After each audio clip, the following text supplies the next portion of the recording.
Thanks everybody for joining. We'll get started here in a few minutes. Figured I'd live stream this for everybody who can't comment on the actual Davidson County Commissioners live stream.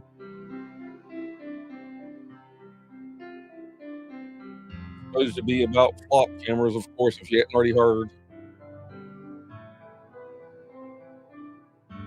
Hey, thanks for the bills. Appreciate that.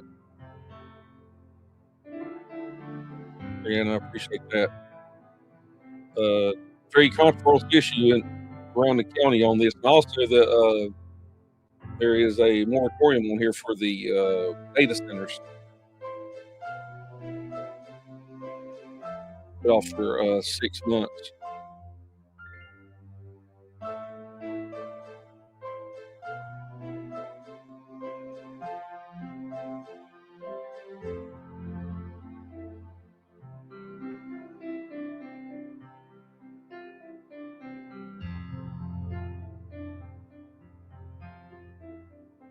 Get going.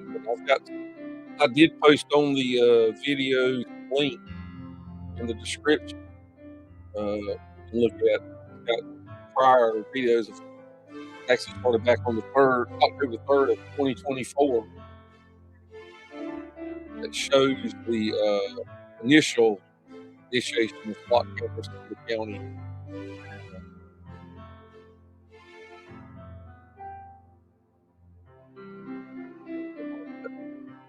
Shouldn't be much longer, but anyway, we need to stay over and look at some of the videos or whatever. But it kind of paves a path exactly how the flock cameras were initiated and purchased. They were off of forfeiture money. The county received the initial purchase of the cameras. I've also got the agreement posted on there. You can click on a link to read through the cost and exactly what you're observed doing on paper. Everything, down to the initial purchase. I think around $90,000. Be sure and click and like. Definitely like the video so it gets out to others to watch. We'll see how it goes tonight. See if they move the cameras out of the county or exactly how it works. Thanks everybody for watching.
And thanks for the jewels. Appreciate that. Yeah.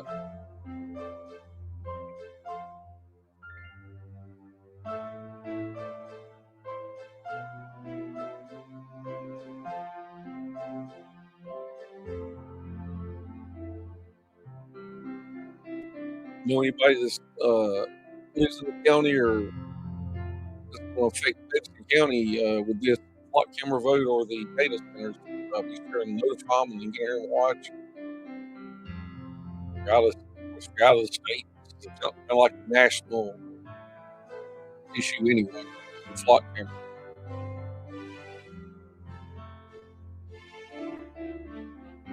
Yeah, Becky. They've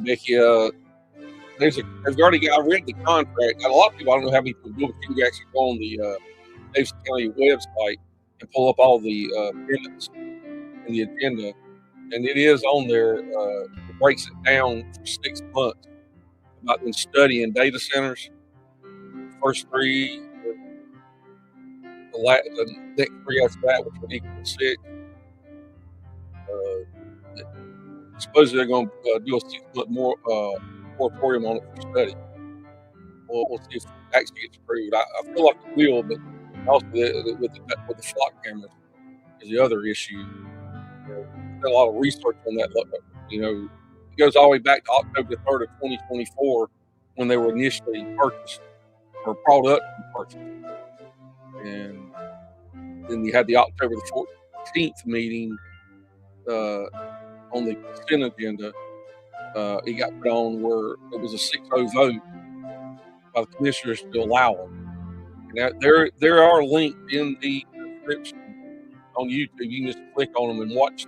It actually starts off at the meeting point where they talk about it, and you can look at it for yourself. And like I said, forfeiture money was used to buy them originally. It wasn't like county money originally to pay for it, but every year after that was charged $76,000 for renewal.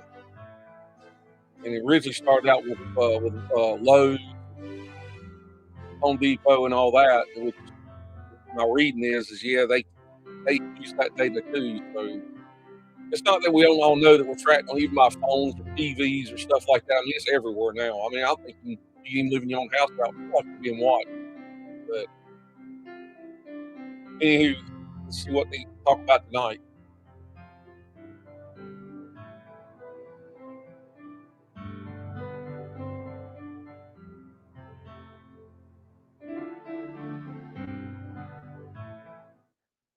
All right, guys, we're gonna go do full stream.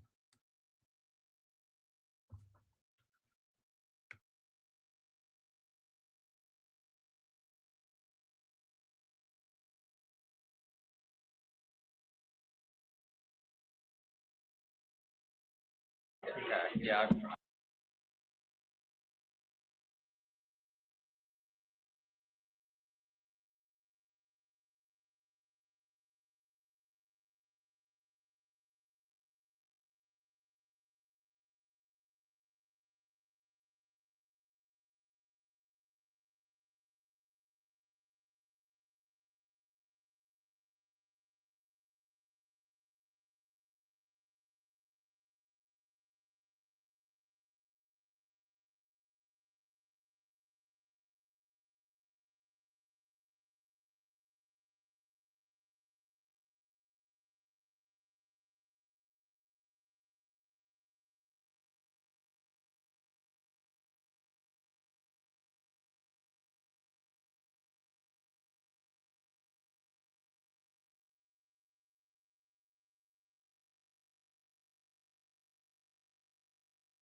They don't usually cut audio until the last minute.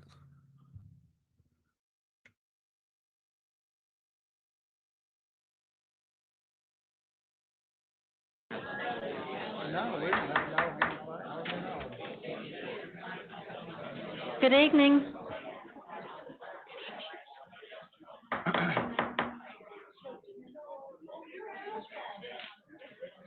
Good evening. I'd like to call the Davidson County Board of Commissioners meeting to order tonight, Monday, August the 24th. And Commissioner Kester, if you will do the invocation and the Pledge of Allegiance. All right. Let's bow with me, please. Lord, you plainly and clearly tell us in your word, specifically in Proverbs chapter 3, verse 5 and 6, to trust in the Lord with all thine heart and lean not to thine own understanding, but in all thy ways acknowledge him and he'll direct thy path. So, Lord, that's my prayer this evening. Lord, help each commissioner here acknowledge you, look to you for wisdom and discernment, and Lord, guide our path and the decisions we make tonight. And we ask you this in Jesus' name. Amen. Amen. You'll stand with me for the pledge. Amen. I pledge allegiance to the flag of the United States of America and to the republic for which it stands, one nation, under God, indivisible, with liberty and justice for all. Commissioner Shell, would you recognize our veterans tonight? Thank you, Madam Chair. If we have any veterans in the audience, would you please stand?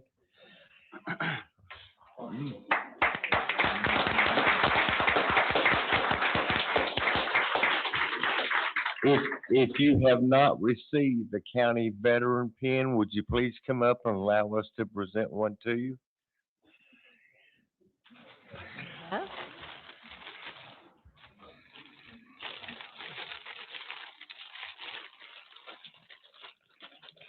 Okay. You have a lot? All right. Thank you, sir, for your service. Appreciate it. Thank you. Thank you, sir, for your service. Thank you. Service. Thank you for your service. Brother, thank you, sir, for your service.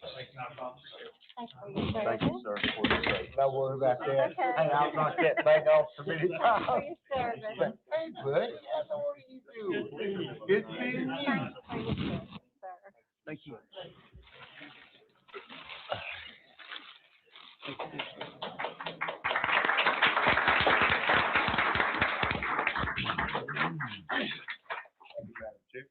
Thank you, sir.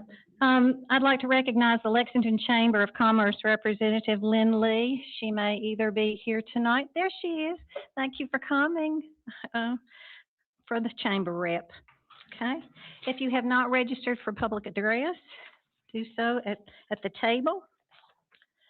And I'd like to move on to ask that you understand that Commissioner McClure is unable to attend the meeting. May I have a motion and a second to excuse?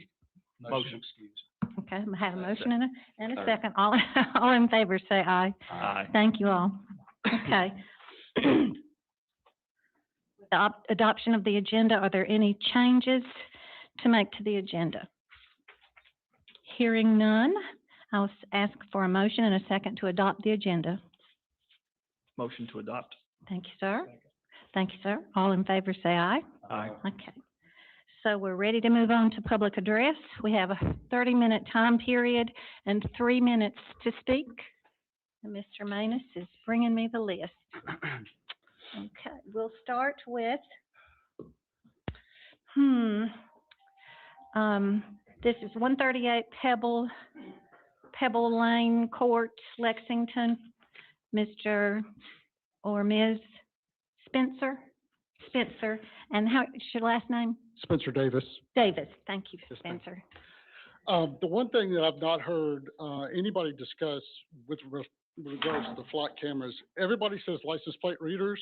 We've discussed the Fourth Amendment issues ad nauseum.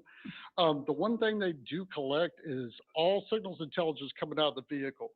It collects all the phones, all the any device with a signal for everybody in the vehicle. That could be your 7-year-old's iPad, your teenage daughter's cell phone that she's Snapchatting to everybody, and all of that is stored by a private company.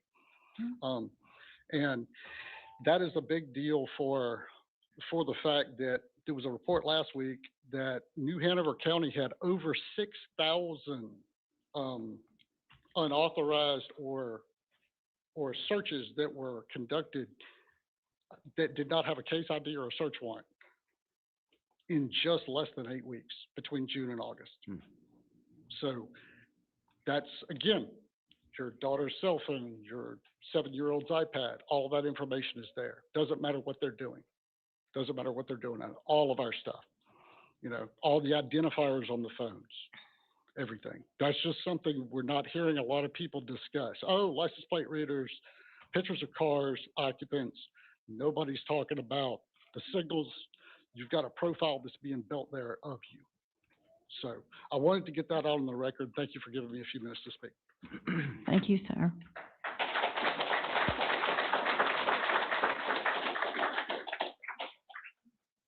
Keenan Yarborough.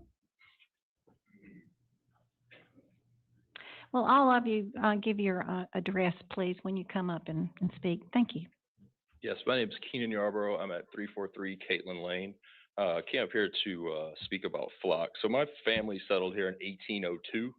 Michael Road is named after my family. We've been here for 7 generations. My family's lived here, died here, and we'd be buried here. I'm not going anywhere. So I came here to say that I will not be part of the generation that is issued in a surveillance state on Davidson County. Amen. So what I keep hearing is that Raleigh said that it's okay, that Washington said that it's okay. So what? So if Governor Stein says we can't have AR-15s, is that the line that we're going to draw in Davidson County? So we're going to say, all right, well, Raleigh said it's okay. You know what? I'll give my gun back. It's going to be fine. And then here's another thing that I just want to get out there. Richie Simmons and Scott Craven and that, they're good people. I know these guys. I believe that they're acting in good faith. I don't blame them for using tools that they think are going to make us safer. It's your guys' job to regulate those tools. And if we think that they're the only people that are going to be elected in this county, for goodness sake, we elected Gerald Heggie. Think of Gerald Heggie with Flock. The man was indicted on 15 counts because he broke the rules. This is not the only people that we're ever going to have enforcing the law here. So, talk about the efficiency and the safety of these cameras. The line for liberty in Davidson County should not be how efficient the government can be. It should be, do we want a surveillance state in this county that can monitor everything that we do, or do we draw the line? I'm not asking you for another regulation. I'm not asking you for another audit. I'm not asking you for another promise. I'm asking you to remove the flock cameras. Washington doesn't draw this line. Raleigh doesn't draw this line. We draw this line, and I'm asking you to draw that line right now for the Fourth Amendment. Thank you. Thank you.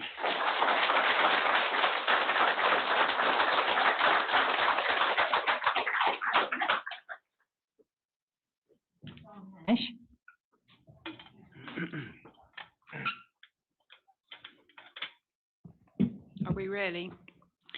Thank you for allowing me to speak. With all due respect, I would like to address the county commissioners on this regarding the flock cameras. And by the way, I want to tell you, there's no Sharia law in Davidson County, nor will there ever be any rape gangs coming to Davidson County. Don, hold on just a minute. Stop timing her for a second. I know you're excited. And I'm not excited. No, I'm talking to the entire room. I know you're all excited. I'm glad for you to be here, and I know you want to hear people say what you feel at the same time. But this goes a little bit better if we don't have the loud clapping in between every speaker. And if we could keep from doing that, we'll move along a little bit further. We'll hear everybody, and we won't miss anything. So if you could, just keep that down and just let the next person so that we can all be heard. Now you can start timing her. Thank you. I want to make it understood, we are one nation under God, not one nation under many gods. We at this moment are at a pivotal moment in the United States. Set a watchman. Failure to warn can result in casualties of war of innocent blood. Now, I'm against the flock. I am against it because I'm constitutionalist. Are you mice or men? Davidson County Commissioners meeting is tonight, and we are all here to let you know. I want to know about non-disclosures agreement regarding these flocks. Which one of you signed them? I'm appalled. By the way, how does a FOIA request work on all this information that they're data pulling on us? We are being tracked and traced, everything. It is the beast system. If you read Bible, you'll understand where we're at. This is our Alamo. We're not backing up. We're not giving up. If these work to find and arrest and jail the criminals, I expect Fauci to be arrested right now. I expect every Democrat, Socialist, Communist, Marxist to be arrested for treason, including Congress, who refused to pass the Save America Voting Act. I expect every satanic, demonic demon from hell who is killing all the unborn to be arrested. I expect every Satan club in the public schools in North Carolina and anyone supporting all to be arrested for crimes against the children of America. I expect every child trafficker, human trafficker to be arrested and charged with crimes against humanity.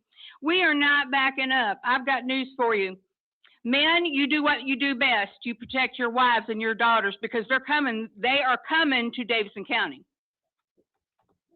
I am not beating around the bush. This is a spiritual war, And you are to fight for your neighbors, for your children, for your wives, and for yourself.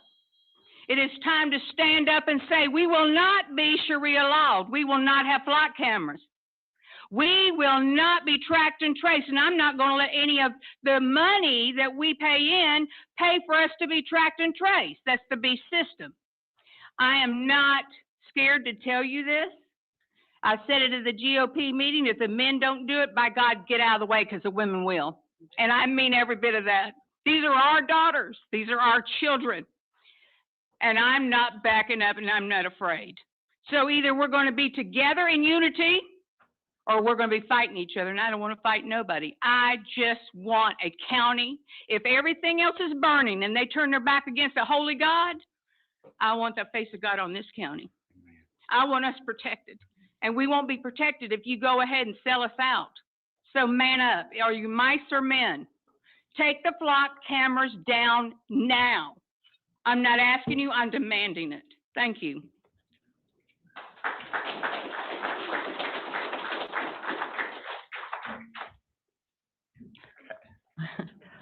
Polly Leonard.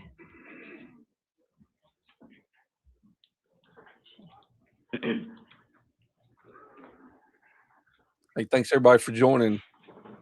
Be sure and hit the like so it gets out to others.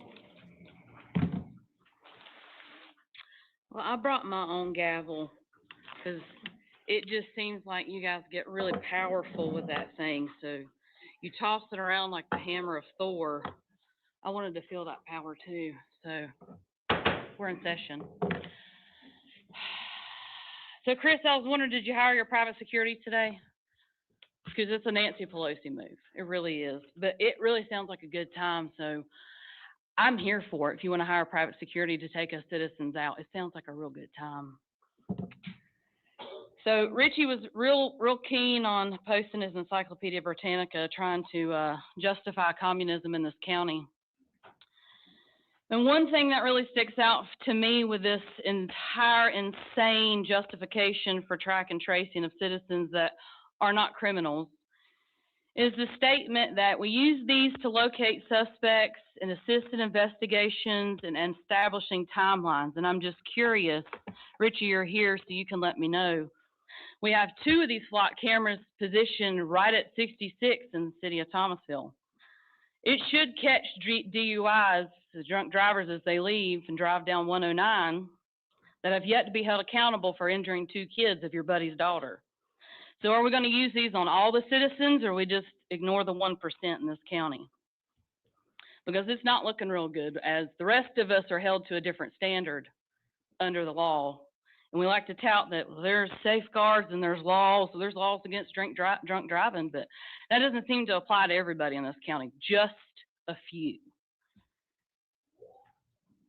I can't believe we've arrived at the point in this county that we literally are having to fight to stay free citizens.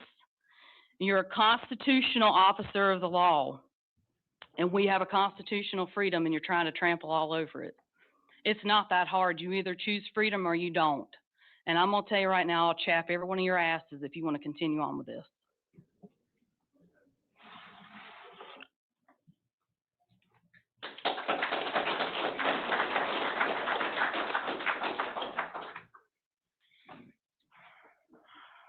Robert Bowen.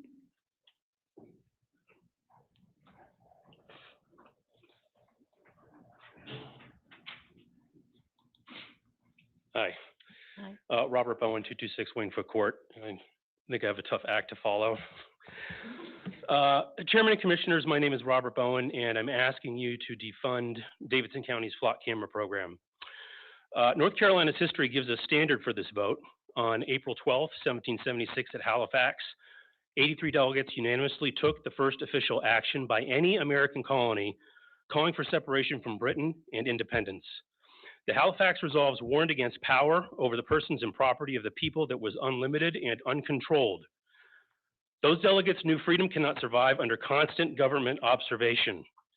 Flock cameras are not muskets, and our deputies are not British soldiers, but our cameras that record every passing vehicle are modern redcoats on every street corner, always watching and forcing the public to trust that this power will never be abused. That is backwards. Government must justify watching a person. A person should not have to justify driving to work, going to church, going to their doctor, a political meeting, or a friend's home. The sheriff's office has reported operating 25 cameras and spending about $76,000 every year on software and maintenance. And just to be clear for everybody listening, that is taxpayer money watching taxpayers. These cameras can help solve crimes. I don't dismiss that. But usefulness is not a blank check for surveillance that is too broad, too secretive, and vulnerable to misuse. Misuse is not hypothetical. In Mooresville, authorities charged an officer after the chief said she used Flock 31 times to track her boyfriend's former wife. In Charlotte, authorities charged an officer accused of searching an undercover officer's plate and passing information to a drug investigation target. Policies did not prevent those alleged abuses. Audits found them afterwards. North Carolina communities have already chosen a different path. Hillsborough terminated its Flock contract over data privacy and third-party disclosure concerns, and its cameras were removed. Pittsburgh voted 4-1 to terminate, deactivate the equipment, and appropriate no new renewal money. Davidson County can do the same. Please vote to appropriate no further county funds for Flock, terminate or decline renewal of the agreement, disable county access and outside sharing, preserve only evidence the law requires, delete non-evidentiary data under applicable rules, revoke credentials, remove the equipment, and publish a written closure report. In 1776, North Carolina led the colonies away from unaccountable power. Tonight, lead again, take the redcoats off our streets.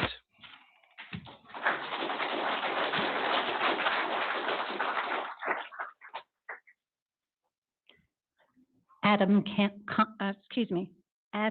Cranford. Sorry, Adam.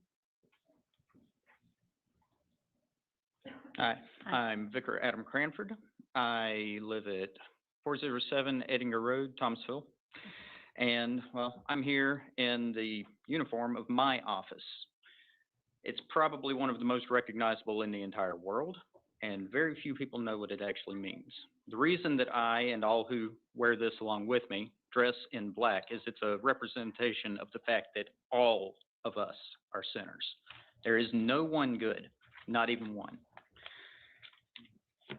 That is why these cameras have to be removed, and all of them like it.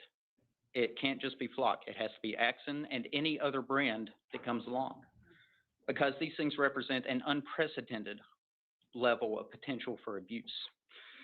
We remember 6 years ago when the governor of North Carolina himself had to be sued to be reminded that it was constitutionally illegal for him to try to interfere with church gatherings. As has already been mentioned, we remember 22 years ago when the sheriff of Davidson County was charged with multiple felonies and pled guilty to 2 of them.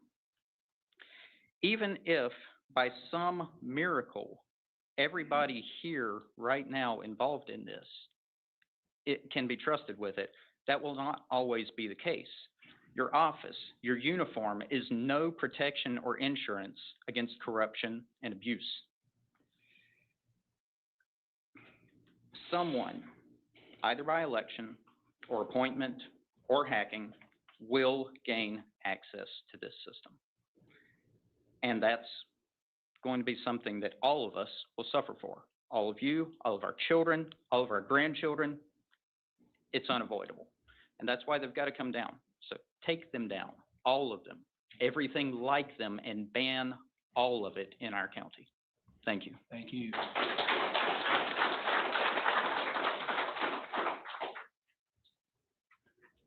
Ben Desrachis.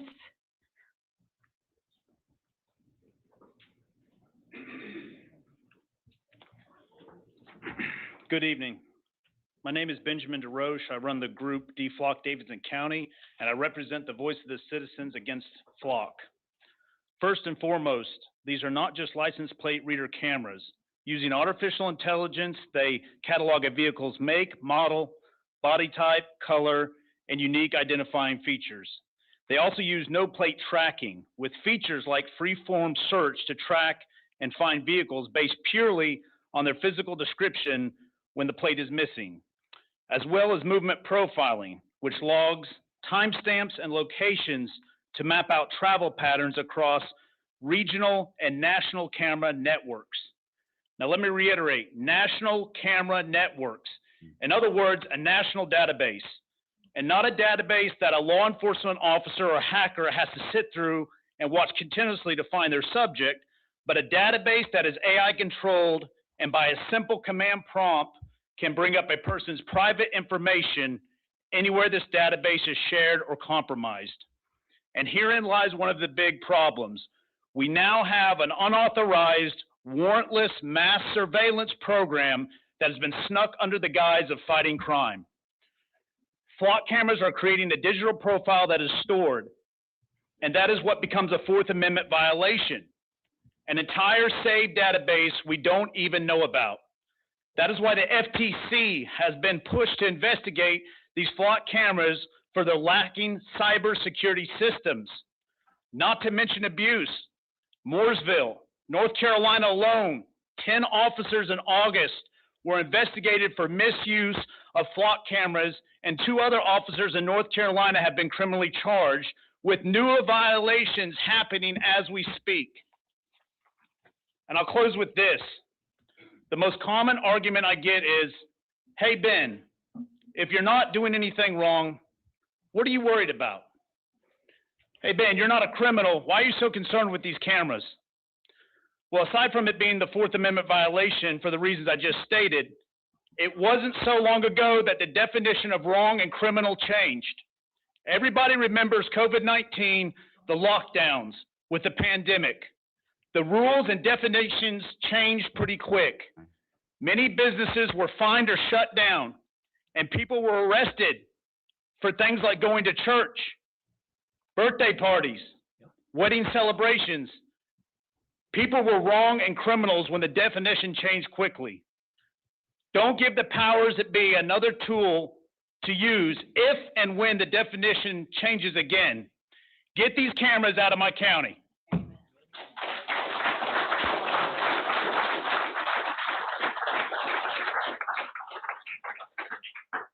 Tyler Tyree.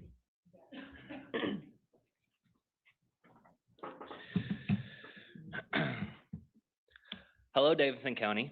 My name is Tyler Tyree. I think it's very clear to everyone in the room how the people feel about flock cameras. As Ben said before me, you may ask, if you're not doing anything wrong, then what do you have to worry about? What you have to worry about is when the definition of what's wrong is changed. He gave a great example of COVID being changing the definition of what is wrong. That is why the people of our county want these cameras going. Thank you for your time. Thank you. Grayson Geyer.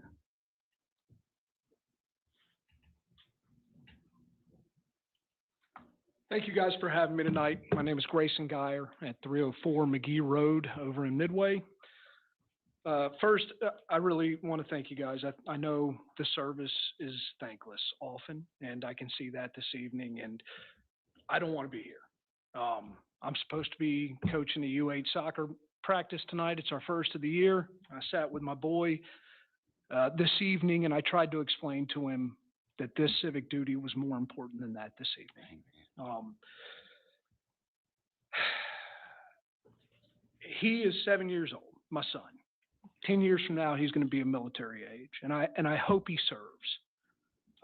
I served, my father served, my grandfather before me, and it's important to us. What's most important and more important than that is that he has something worth serving for, and that's why I'm here this evening.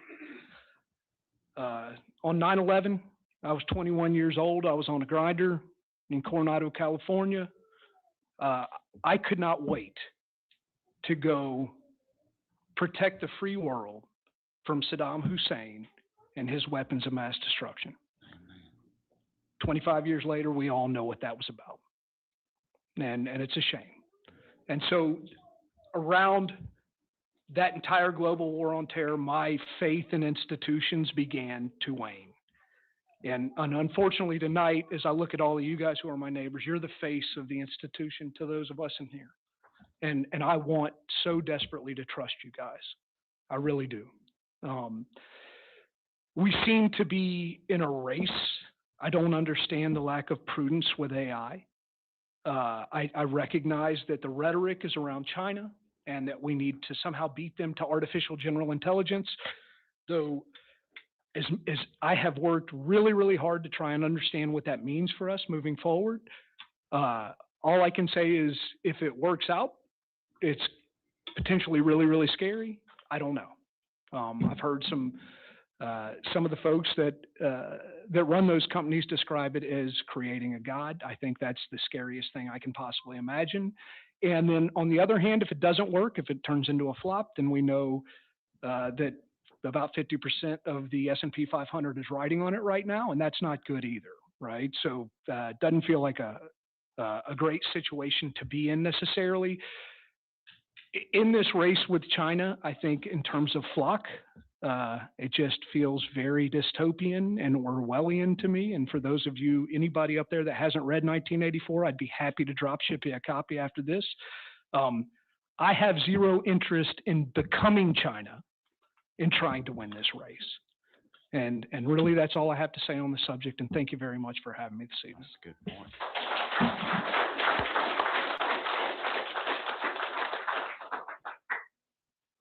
Kelvin Rincon.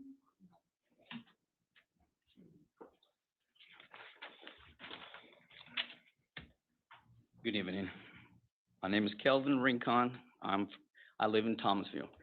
I apologize if I'm going to be repeating what everybody has said, but I felt the need to come here and speak my mind and on behalf of my family. In case of y'all have forgotten, I would like to read this. The Fourth Amendment to the United States Constitution is a crucial part of the Bill of Rights. It protects individuals from unreasonable searches and seizures by the government. This amendment is essential for maintaining personal privacy and security.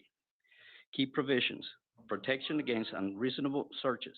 The Fourth Amendment prohibits government agents from conducting searches without a valid reason. Warrant requirements. Generally, law enforcement must obtain a warrant to search a person's property. This warrant must be supported by probable cause issued by a judge or magistrate specific about the location to be searched and the items or individuals to be seized. Exceptions to the warrant requirement.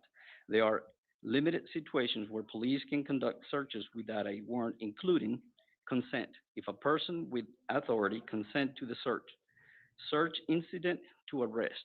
Police may search a person and their immediate surrounding during a lawful arrest. Exigent circumstances. If there is an immediate threat to public safety or risk that evidence may be destroyed. Importance of the Fourth Amendment. The Fourth Amendment is vital for protecting individual privacy rights. It ensures that citizens are secure in their persons, homes, papers, and effects against arbitrary government actions. And I would like to also share a few facts from flock camera system. The flock camera system are hackable under 30 seconds. A 12-year-old kid with basic understanding of computer networking can hack them in less than 30 seconds. Hundreds of citizens have already been wrongfully accused of crime that they did not commit due to errors made by the flock camera system software. The camera system is running Android 8, a version of Android that hasn't had security updates since 2021, and is missing all the Android security features added since 2017. Some high-ranking law enforcement officials have been accessing the flock camera system hundreds of times to stalk their exes and current partners. Due to these facts and many others that my fellow citizens have already stated, as your concerned constituent, I demand you cut all funding to the flock camera system and have them taken down immediately. Thank you for your time. Thank you for the panel. Thank you.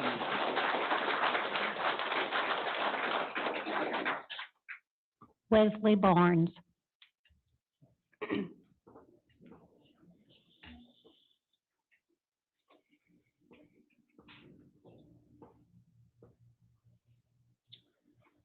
Well, I hope I'm at the right place, right time, because I'm talking about data centers.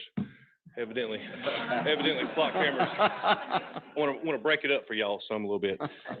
But on the data centers, I think you're going to have a little public forum on those.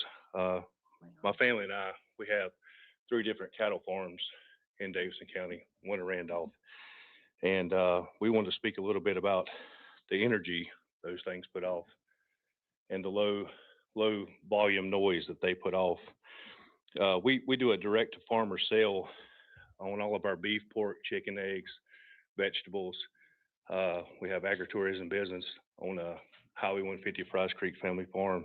And one of the data centers that has been talked about in the Linwood Business Park area is 2.5 miles away from my biggest farm. We run 120 head of cattle, mama cattle, on that farm.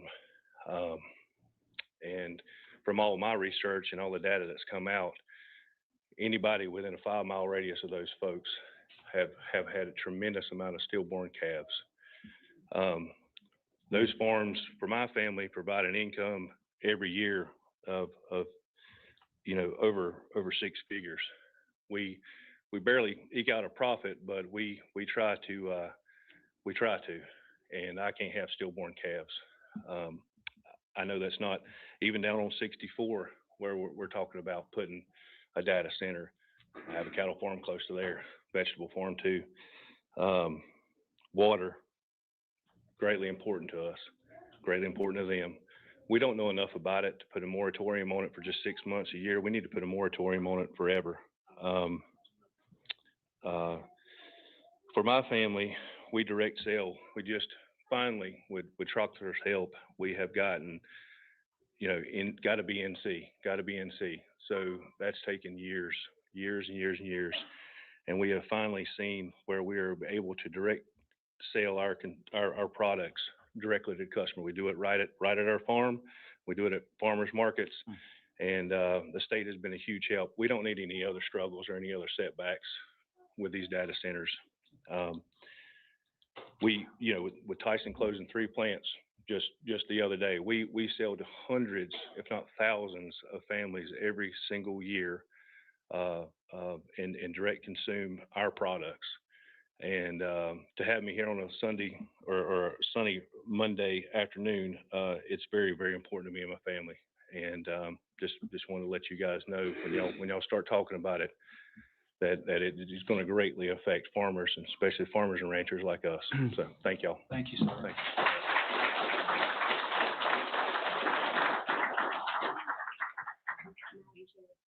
I wanted to let you know we were at 30 minutes. I don't know how many more we have left. We have 5 more, and I think it would be a good idea to let those 5 speak, okay? If that's all right with everyone, okay? Daniel Nahas, okay. I'm sorry. Hi there.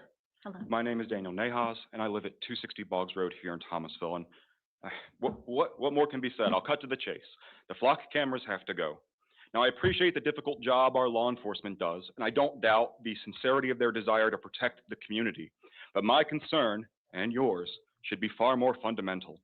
We're told that when we travel on public roads, we have no expectation of privacy. Fine. At human scale, that makes sense. Someone could see my car, read my plate, snap a photo. No objection. But what I object to is taking that simple principle and expanding it into something fundamentally different. You have replaced the public observer with one who never sleeps, who exists across the city, interconnected, automatically IDing every vehicle with a date, time, location, description. You store it, share it, and you make it searchable. Now, when did observable in public become a license for a government searchable database of your movements?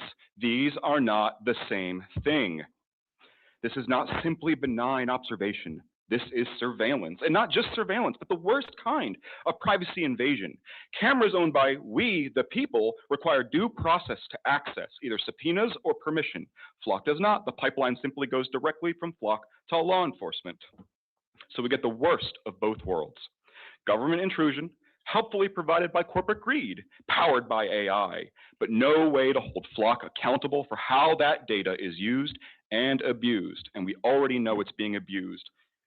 The Fourth Amendment exists to protect all of us from unreasonable government searches, and I submit to you that recording everyone's movement first and then deciding later who deserves investigation is unreasonable. The real question isn't whether you trust today's elected officials or today's sheriff, but whether you're willing to give this power to every future administration, including ones you oppose, because every future government wields, inherits, and expands the power that the previous government had. This will only get worse, not better. So I'm asking you respectfully to please undo this poison pill that has been introduced into our county, pull the funding, and put a bag over those cameras. Freedom is rarely lost all at once. It is surrendered one compromise at a time. Thank you. Thank you, sir.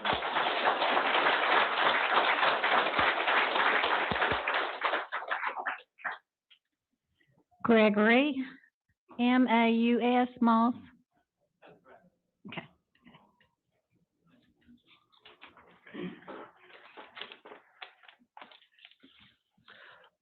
Like many of us here tonight, this is my first time ever attending a county commissioner event or meeting. As a busy husband and father, I normally don't feel like I have the spare attention or time to get involved in local politics. But when I think about the future of my family, our country, and our county, the issue of flock cameras and data centers is something that brings me out. If you listen to San Francisco billionaires like Altman, Thiel, and Musk during their interviews, they say that not only do we need these flock cameras, we need to spend trillions of dollars and poison our air and our water for these data centers because they will bring about a future of super intelligent AIs to rule over us like gods and to watch us through all of our surveillance cameras. They speak breathlessly of a technological singularity, basically, or a rapture for atheists. They claim that all of this is an inevitable future, just like the metaverse was an inevitable future, just like NFTs were an inevitable future. It's hard to say how many of these billionaires actually believe in these delusions, and how many of them have been just drowned in ketamine and yes men to fall into it, versus how many of them are just making these claims to con more investors into giving them even more money. Either way, they are worshiping golden idols. As I've said before, I'm one of many who are just starting to pay attention to local politics, and issues like these bring me out. So I did some basic research, and commissioners, each of you on your sites, or at least most of you, make a point about your faiths and how it drives you. At the beginning of this meeting, we did an invocation claiming that God would guide your judgments. So I hope that you actually are sincere Christians, and that you actually believe in your God-given responsibilities to your neighbors and the earth. When it comes time for your votes on data centers and on flock cameras, we will see whether you stand beside your God and your neighbors here, or if you will kneel down before a golden calf alongside San Francisco billionaires. Thank you. Thank you.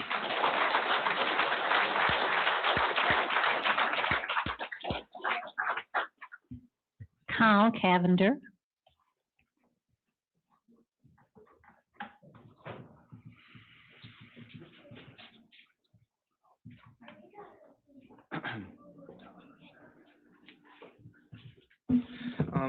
Name's Kyle Cavender, 23 Grimes Circle, and good evening.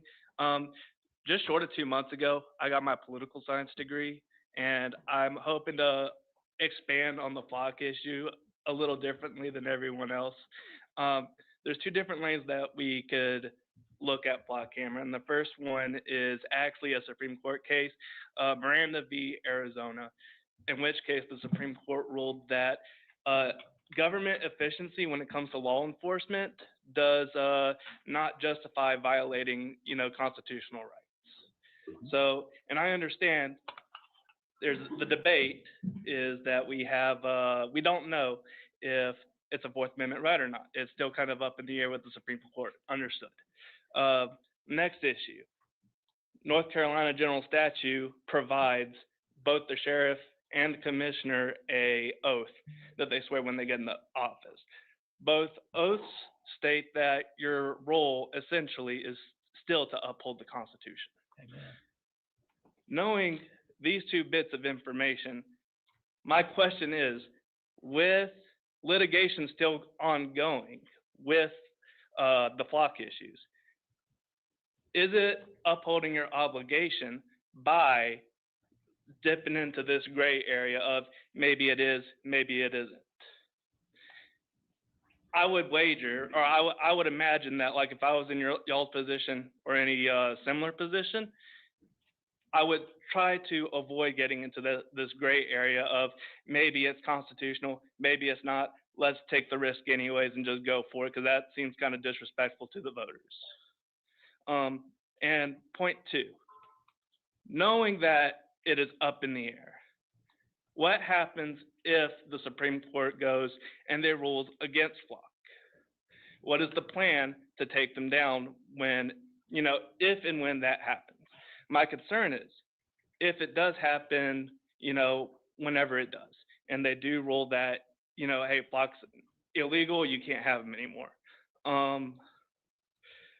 The moment someone gets, taken a picture of by the flock cameras, is that then not a violation of their rights as confirmed by the Supreme Court? So is the plan that the moment that the Supreme Court rules that we chop them down, are we going to have people stationed there, ready to go at the moment's notice? Or are we just going to take the risk and assume no one's going to get a picture taken the moment it might rule the wrong way? So I'm just kind of concerned that we're, maybe this could lead us into, litigation, civil issues, whatever else. That's it. Thank you.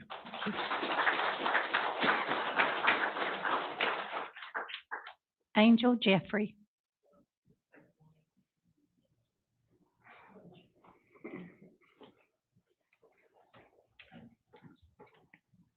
Good evening. I live at 105 Due West Court in Lexington. I grew up in Welcome. Commissioner Watford, you were my 11th grade AP English teacher at North Davidson. Nice to see you Hello. again. On July 30th, Global Footprint Network reported that we had already used all of the natural resources that the Earth can regenerate this year. I was taught from a young age that if we don't take more than our fair share, then there will be enough to go around. And it should be true, but we keep taking more and more. If we can even delay construction of a data center, we should. We've experienced droughts this year that have affected local food supplies across our whole state. Church gardens that can't provide food hubs with produce. Not even considering a moratorium during a drought is not only irresponsible, but life-threatening for the most vulnerable in our communities. Across our nation, there have been significant increases in asthma attacks, cardiovascular disease, and reduced lung function linked to introduction of data centers. I'm not even sure that we know enough about forever chemicals to continue to have them enter our water supply, air, and food chain. My health is nobody's business, but I feel the need to share a little bit about it with you today. I suffer from asthma, chronic migraine, and 2 different forms of autonomic nervous system dysfunction, excuse me. I still work hard. I volunteer. I go to church. I pay my taxes. While some people might not notice a difference in air quality, an increase in temperature, or a low decibel of persistent sound, it could potentially be debilitating for me. I currently have access to a great healthcare team, but I don't have the privilege of ignoring sound pollution, air quality, and access to clean water. Over and over across this country, communities foot the bill for the increase in energy costs. The data centers and the energy companies continue to profit off of all of us. Please don't put our community at risk. Please consider a moratorium on the data centers. Thank you for your time. Thank you.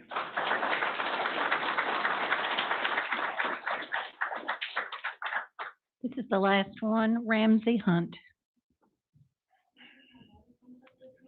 Yes.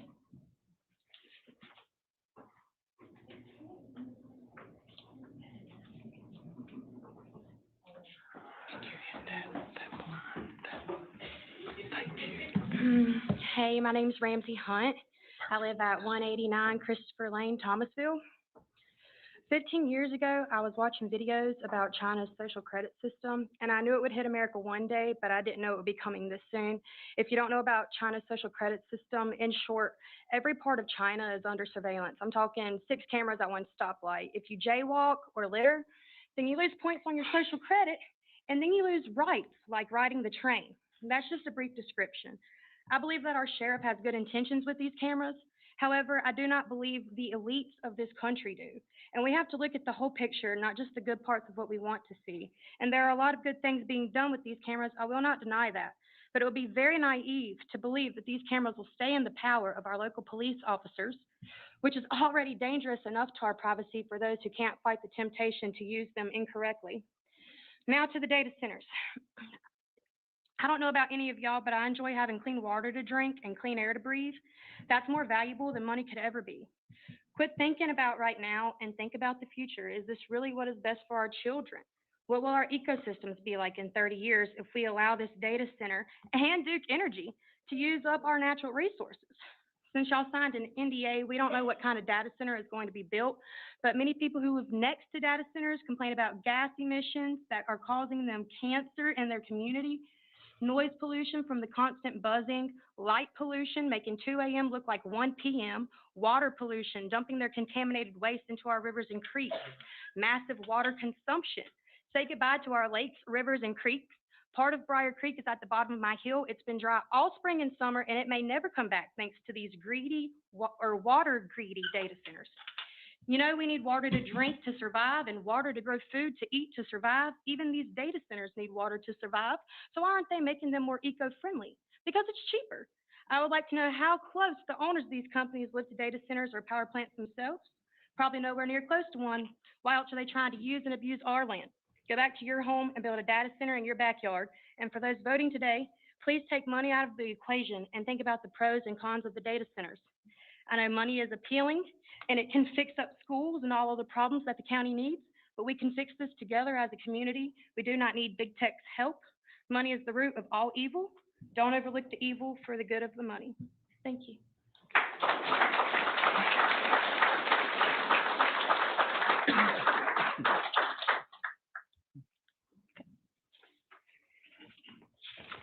Thank you all that spoke tonight. We're going to move on to our public hearing. Am I on the right page, y'all? Yeah. Yep. Okay. Our first public hearing is the transportation grant applications. And here we have Mr. Richard Jones with us. And also, is Mr. Crook coming up or? I meant to mark through that. Okay, so he's not coming in. And Okay. he's- You're just gonna, You can Mr. do Jones this. is gonna go ahead.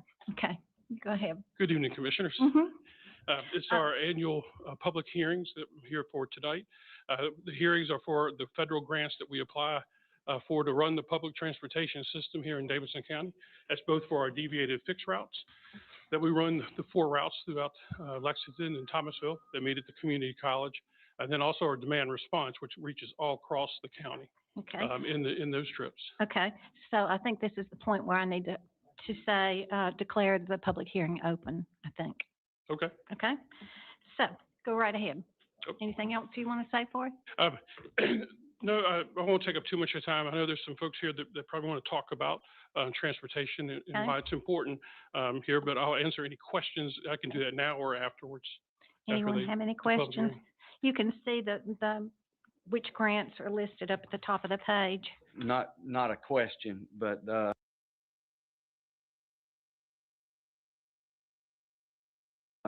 this being the last time that we do this, before I step down in December, I just want to let you know the last 26 years of my life being here, and I appreciate that. Thank you. Yeah. The last 26 years of my life that I've been here, I've seen the impact that transportation has had on the less fortunate in our county. Drove a bus for a while. I saw people that were able to go from having nothing to eventually affording to get their own transportation in a car. And it was like a party on the Bulldog bus back then, because it was in Thomasville. But it's really almost a ministry that you are giving folks a chance to make a better life for themselves. And I see that, and it's a thankless job. Been a part of the 5311, 5310 grant stuff, helping George a little bit, and what you do is phenomenal.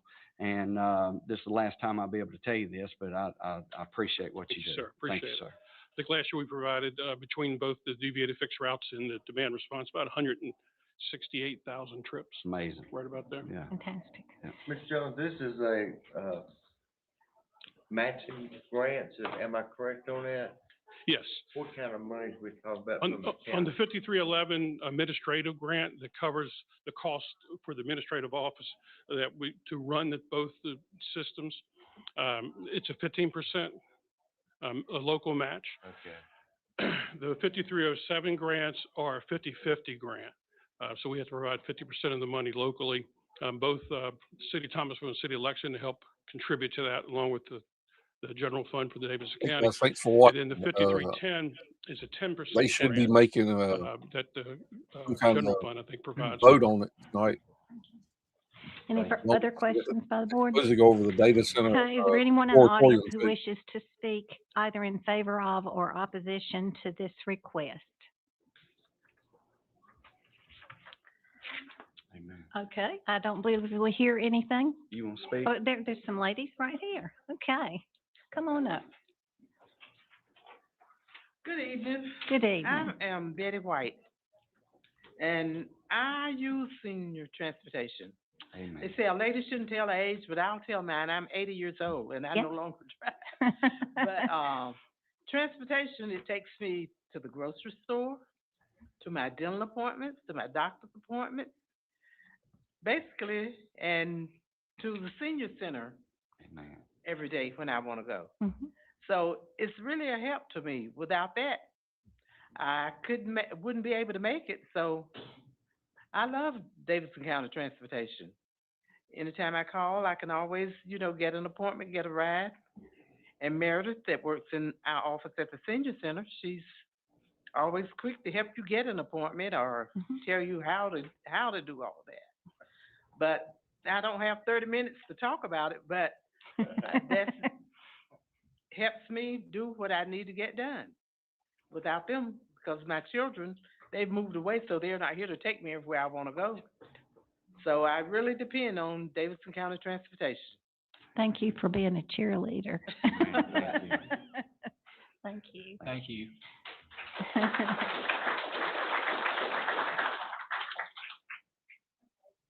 I'm going to close the public hearing. Any further discussion with the board? Do I have a motion and a second to approve the submission of this grant application at the appropriate I'd time? like to make a motion to approve it, Madam Okay. Chair. Okay.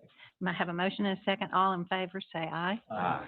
And Thank thank y'all. you Good so job. much Appreciate it. for what you do. Okay. Our next public hearing is the consideration of a temporary moratorium on data centers. Mr. Jones and Mr. Crook is not here tonight. If you want to introduce the item, and then I'm sure, oh, he is. Okay. Okay, Mr. Crook's here. Welcome. And then I'm sure each of us individually will have comments to make and things to say. Okay. Okay, thank you. Appreciate the opportunity. Here tonight to discuss potential moratorium for data centers. This is a very new use. It's in the news a lot. I've read through the moratorium that's proposed. I think our current zoning regulations are woefully prepared to handle this new use.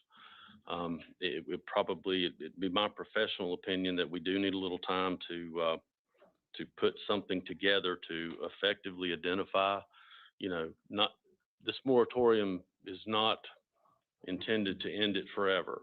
If it's a legal use of property, statutorily, we can't limit them forever.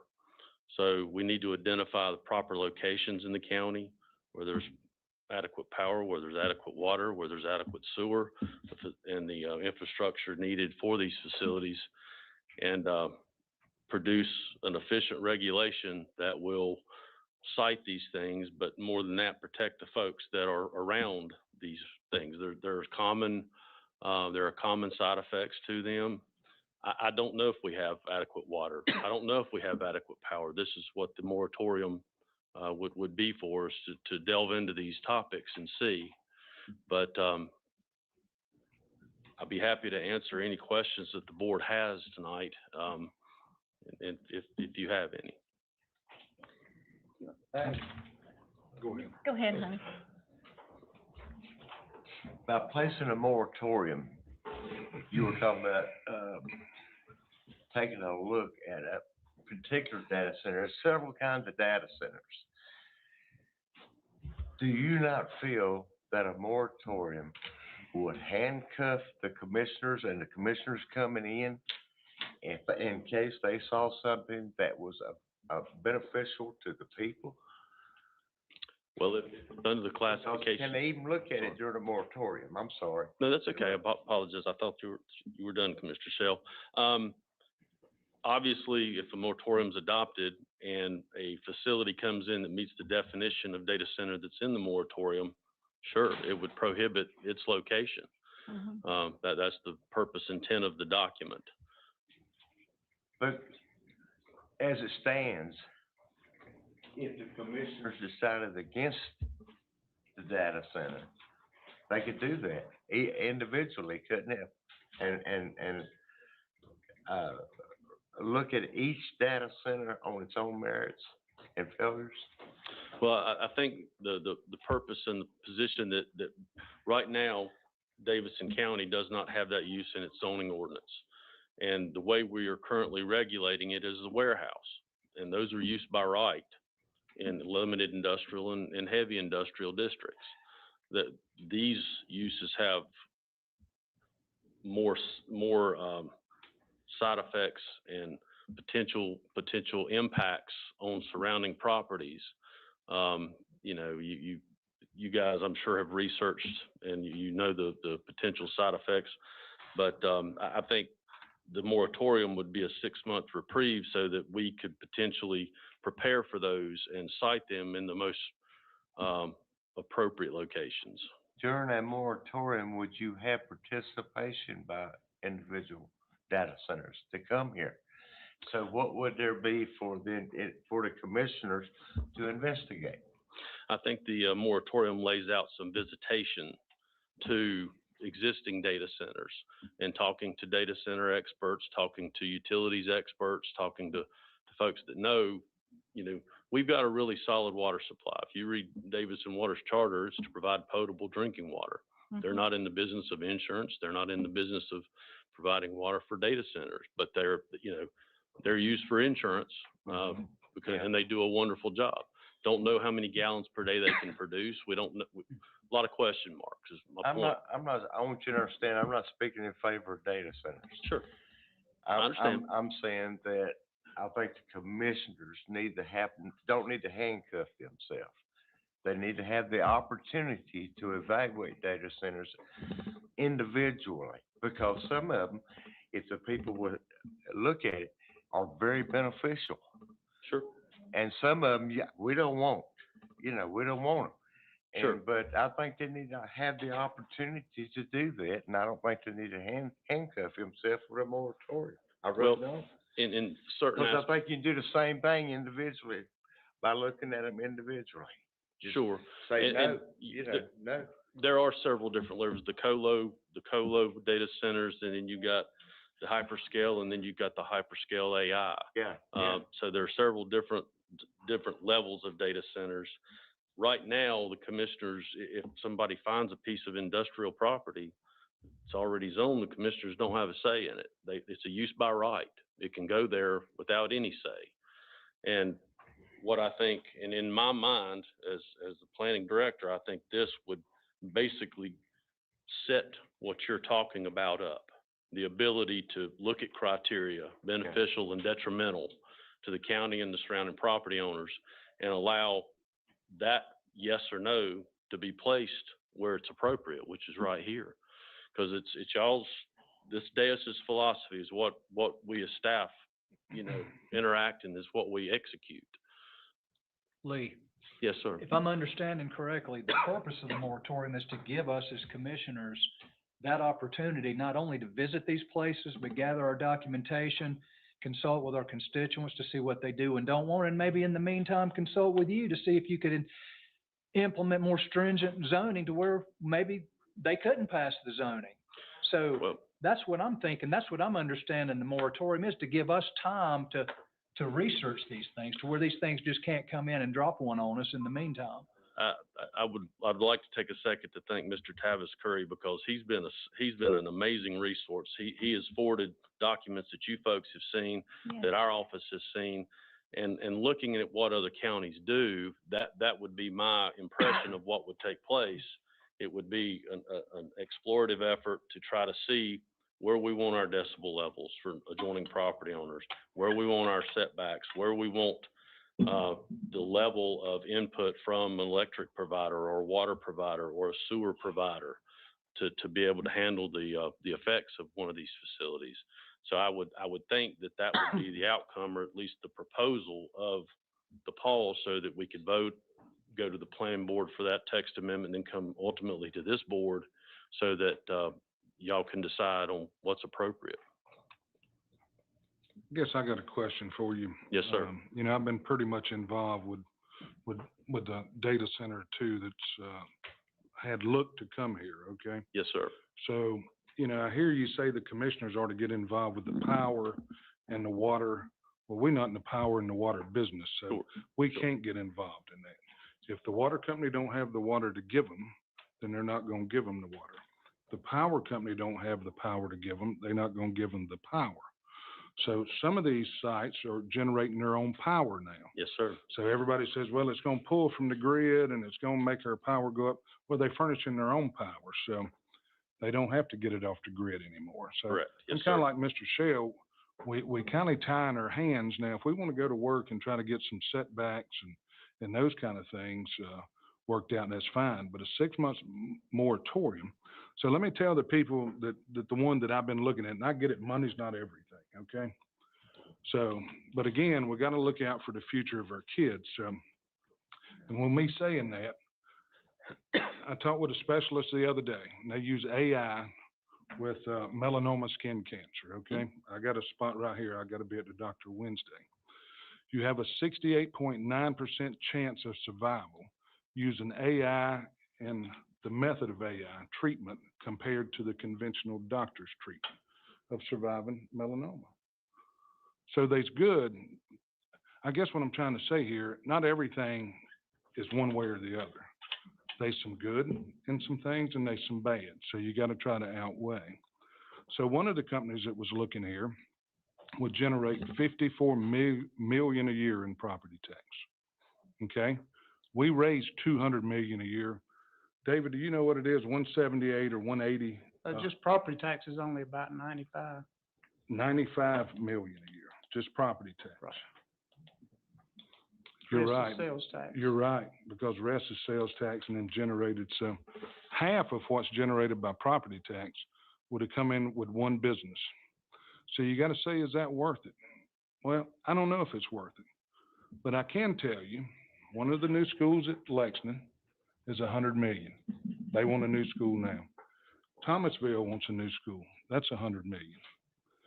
We need air conditioning work on the schools. We need some upkeep on the schools. After the first 4 years of building 2 new high schools at $54 million a year in property tax, you could get 2 brand new high schools. Then you could spend, in 2 years, you could spend $100 million on the schools. Now, what that does, you can say, well, we ought to be doing that anyhow. Well, we can if you want to raise your property tax. If you want us to bring in another $54 million a year, you can hear Mr. Rickard now says we only bring in 90 some with property tax. So you're going to have to probably go up about another 30 cents on the 100 for your property tax. So again, does the good outweigh the bad? Sure. And I agree with Mr. Shell. Do we handcuff ourselves? Or do we try to get some Thursday morning meetings right away? Because again, I've been told too, if you do a moratorium, they're gonna go somewhere else. Okay. Let me speak. I get it, you don't want them, okay? I get it. But your kids may want them 30 years down the road or 20 years down the road. So again, please give me my time and then you can speak whatever you want during the public hearing. I just might remind you that we do not interrupt you when you speak. And if you're sitting out there talking to each other, we're listening to what Mr. Crook says, and we also have significant things that we would like to say to you as well, and not to be interrupted every time we say something that we think is something to think about, at least something to think about. Go ahead. But I'm not, again, Mr. Crook, this is not our decision about power. Either Duke Power or these companies will have to generate their own power if that's what they want to do. Then again, if Davidson Water or if Lexington Utilities or Thomasville Water says they have enough water to give them, then I guess that's up to them. We don't have the specialty to do that. We don't have the know-how. That's not what we do. But again, I think we really got to take a good look at this. Again, Rowan County just put a moratorium, okay? They just landed a Google data center for $8 billion. So again, everybody says, well, Rowan County's paying their employees more money. Guess what? They're going to be able to pay them a lot more money now because they're bringing in another $48 million a year in property tax. So again, we as elected officials have to look at this. And I know it may not be popular, but some of the things that this could do, again, not everything is good and bad. Some things have a intermingled, a little bit of good, a little bit of bad. You got to try to figure it out. So I'm not so sure, again, if I got a 68% survival rate with melanoma cancer because of AI, I probably want it. Sure. You know, now I get it. I'd like to go, you know, we can say, well, God directs us this way. Well, maybe God gave us the intelligence to come up with AI. You know, you can look at that a whole many different ways. Yes, sir. So, anyhow, but that's my point. And I think before we go in a moratorium, we ought to really give it some serious thought. I think we ought to buckle down. Everybody says the government takes too long. Well, why do we want to wait 6 months? Again, we cannot stop the data centers. They cannot be stopped. By right, they will make us, or they won't make us, they will tell us we can't stop data centers. We can't downzone property. That's So correct. That's the truth. That is the truth. The very last page of the Hurricane Helene bill, when that was enacted, they put in a no downzoning clause wherein we cannot create any legal nonconformity through regulation in a non-residential district. Is that from the state? It is, yes, So sir. that would have to be a legislation, something. Legislative From the change, yes, state. sir. Yes, sir. And Gentlemen. my point tonight is to talk about what I'm seeing other That's right. entities do. Some of them are asking for, you know, utility input. Some of them are not. Some counties are just modifying their zoning regs without a moratorium. So Right. that's an option that's on the table as well. That's right. and So, that's what I'm saying. We can What do you're our saying. zoning regs. And again, I've seen that sheet Travis sent, and there's some pretty good ideas on there, you know. But again, we can do that in one Thursday morning, look over this, and try to come up with some good points, you know. Sure. Again, I think they should be setbacks. I think the decimal points at the property line should be. But I also think we need to give it, because we can't stop them forever. Well, And then here's the thing, there's a lot of things we heard tonight that I hadn't even thought about. I didn't know that you could even have a stillborn calf because it being close to one of these things. But you don't know if So- that's true. You don't know So, if that's you true. know, That you need the but time to investigate. I didn't. I yeah, just read, and they say there's no proof to that. That's, you know, again, there's a lot of things out there that I think there's a lot of hearsay, okay? Yeah, if we can't prevent it, then we need to do everything that we can to limit the impact. And I think we're all interested in that as well. I'm gonna go next, and Okay, I know I'm I done. probably I'm should done. wait until the last, but I've been sitting on this all day long. I hadn't accomplished a thing except for done work at home and think about this, but since we had the last discussion, I mean, I've been reading articles, national articles, local articles, state articles everywhere. And one is against, one is for, one is against, one is for. They're everything. And these articles are written by legislators, and they're written by senators, and they're written by scientists, et cetera. But I just decided to come up with what I wanted to say. And if you will, let me say my piece as well. Because it's something that's new and different, but it really hasn't been new. IBM was doing some of this 75 years ago, and the ones that are being built today have been discussed for the last 25 years. So with all this worry, et cetera, it's a time to make sure that we approach these and seek better solutions to making sure the safety is there, and yet we can have the power that we need. We'll start out with the question, are we ready for brownouts? Are we ready for brownouts on a regular basis? You know, think about when we have these terrible snowstorms, and some places have to do without power for weeks and weeks and weeks and weeks. Well, a lot of these municipalities across the country have imposed these moratoriums, but how are we going to meet the demands, okay? Think about these demands. Health advances, like Commissioner Yates is talking about. Cybersecurity, it keeps getting worse and worse each day. Resources to deal with national disasters. And if we put moratoriums on, we could find that the data supply energy supply becomes outdated very, very quickly. And so we can embrace them, like you were talking about, with tax revenues, high-paying jobs. But what has happened is that people have put out some bad information and some good information, and across the country we're seeing violence and shootings and physical confrontations because people are not entirely sure about the value of these. And so they could create construction jobs, they could create skilled trade jobs, HVAC, electricians, and if we support a market that allows capital investment to increase the supply and meet the demands rather than a moratorium, we can be a part of the policy making, like what you're talking about. If we fail to solve these concerns, and if we delay the progress too long, because I think that we might be looking, instead of looking at 3 months, we might be looking at 6 months, then we go to 9 months, then we go to 12 months. And in other words, we get further and further behind. You have the ordinance paper that you sent out told us what we needed to do, and I made a real short list.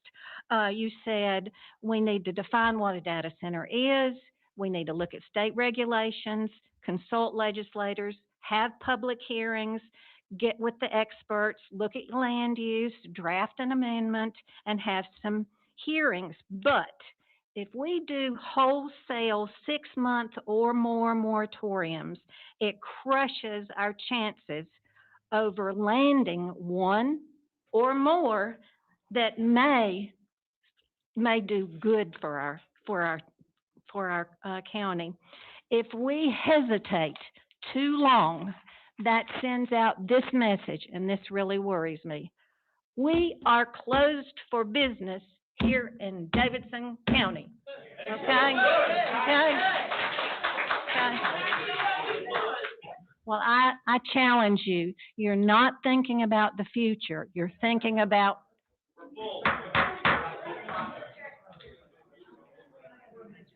They make their mind up. I know, but I'm gonna say my say. Learn. Okay, because, pardon me, Mr. Kester, I think we have to approach this with a possibility, and maybe we find out that it's bad and we say no to it. But if we approach it like it's probably going to be a bad thing, with that attitude, then we're not looking at the opportunity that might be there, okay? Tax revenues, benefits, schools, law enforcement, business, we can't help that we've had all these people moved into this county. They're here. They're here. We're going to have to deal with them. We're going to have to deal with finding schools for them, finding jobs for them, et cetera. But I think we need to be proactive, and we need to be proactive commissioners. We need to work as a team, not against each other. We need to work with legal. We need to work with planning now. Right now, after this meeting, just like you said, right after this meeting, okay? Work out the required work that you're telling us that we need to do, and do not enact a moratorium at all, okay? And that's my belief. Excuse me, you don't have the floor. You don't have the floor. You don't need to be talking. We're having our discussion. Now, Commissioner Mizell. Just post the There was one agenda, other guys. thing I Go want to click mention on too. I it, just read found the out ordinance. too, and of course, I've It been lays trying to out get the us an 6-month appointment to plan go that's look at in some there. data centers, but that's been going on for 2 months and we ain't even Now, got and we haven't one. gotten one yet. But you finally did? Okay. Well, I found out there's 30 in downtown Charlotte. Yes. 30 data centers in downtown Charlotte. Not a word have you heard from a public citizen. Excuse me, you do not have the floor, Speaks out needs to be removed. okay? So, You do not have the floor.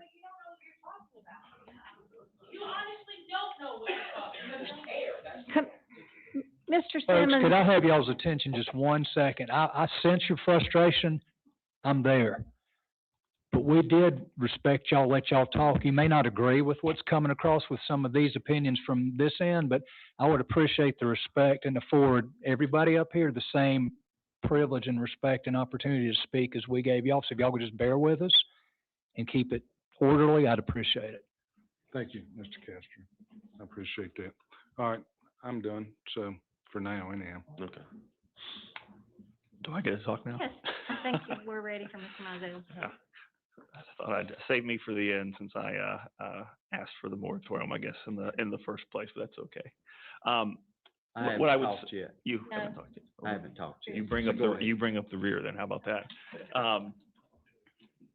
So I would say Commissioner Yates has hit on some topics that I would agree with, which is there is a mix of positives and negatives.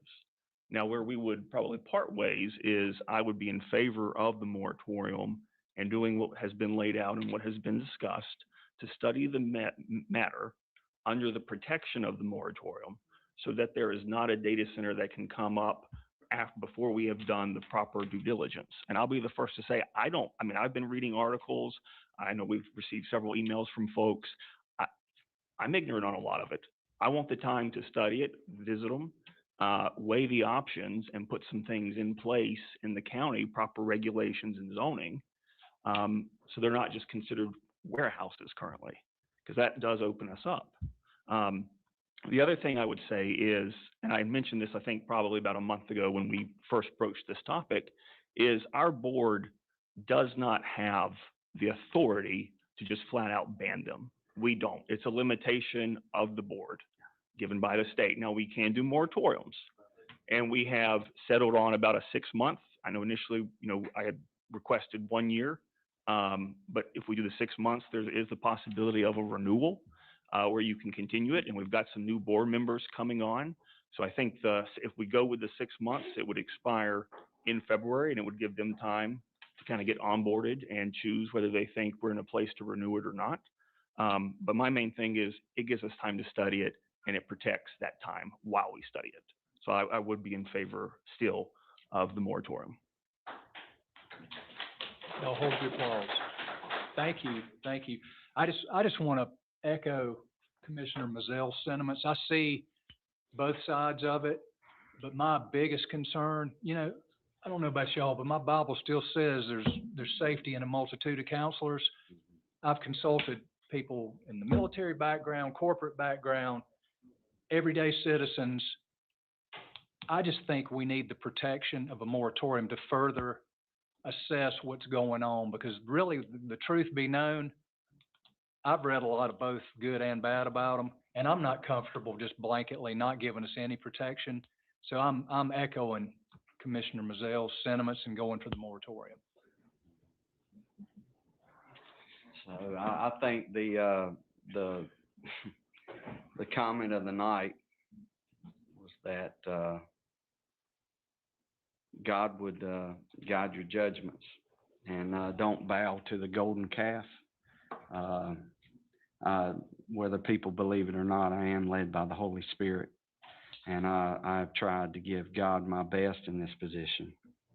And even though I might have let a lot of people down, and I haven't always been the best commissioner in some people's eyes, I've tried to run my position with honor, and I've tried to honor God with every decision. And that's what I'd have to go with the moratorium, because I just think that would give us more time to make sure that we could protect the citizens a little bit better. I talked with Steve Shell. I mean, not Steve Shell, I'm sorry, Steve. I talked with our senator, and they're working adamantly in Raleigh to try to get a bill together to kind of put shackles on these agencies, because we cannot prevent them. But they're trying to get some legislature from Raleigh to try to help us protect the concerns that we've heard tonight. And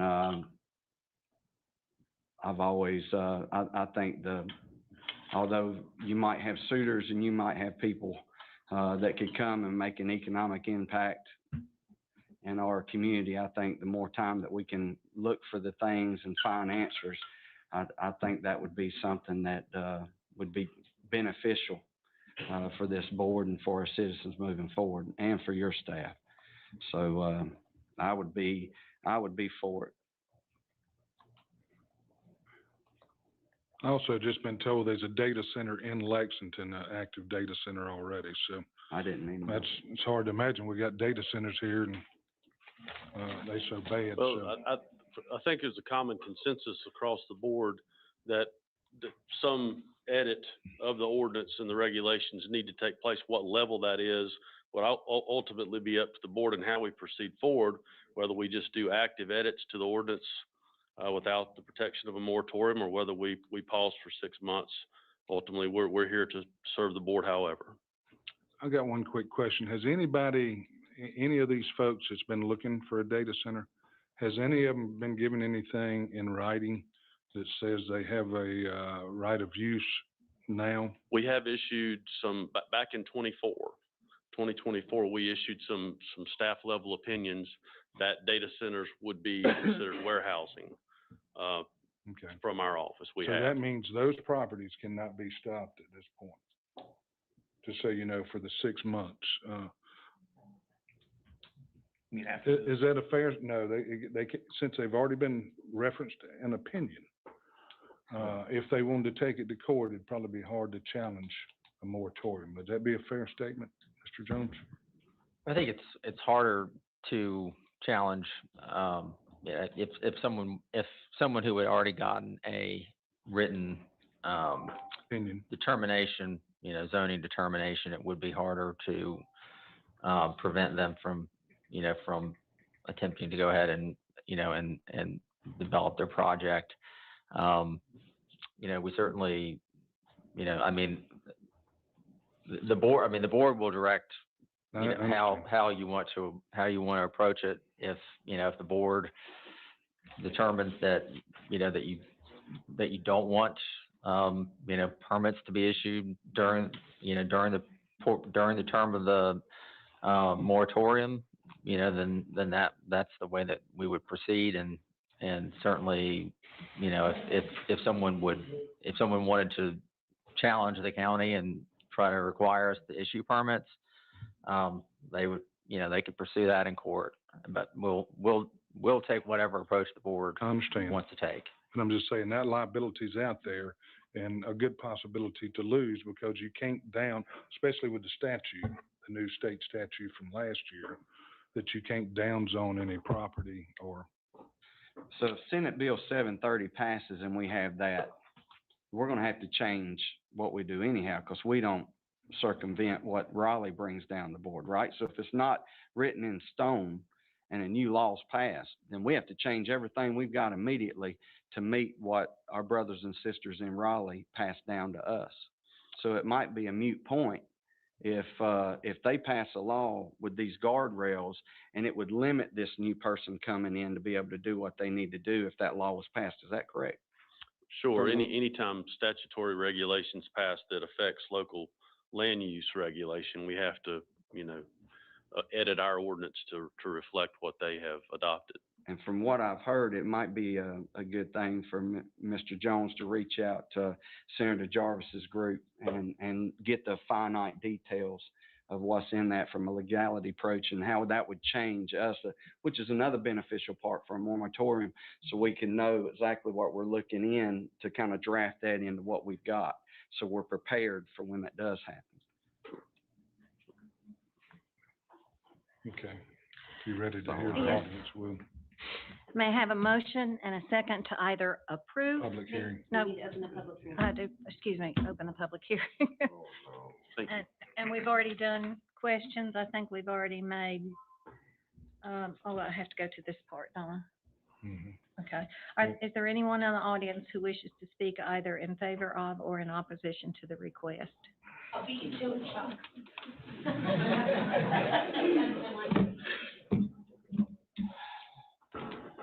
I have some handouts for the board. You want them from her, or do you want me to keep them? I will take it. That's fine. Yeah, bring them on up here. Thank you. Mhm.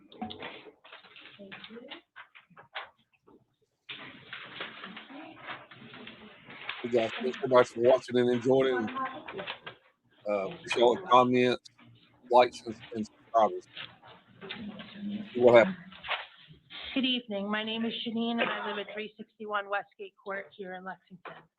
I'm here tonight because I believe that Would you please state your full name for the record? Janine Sperduto. I'm here tonight because I believe the proposed 6-month moratorium on AI data centers is simply insufficient.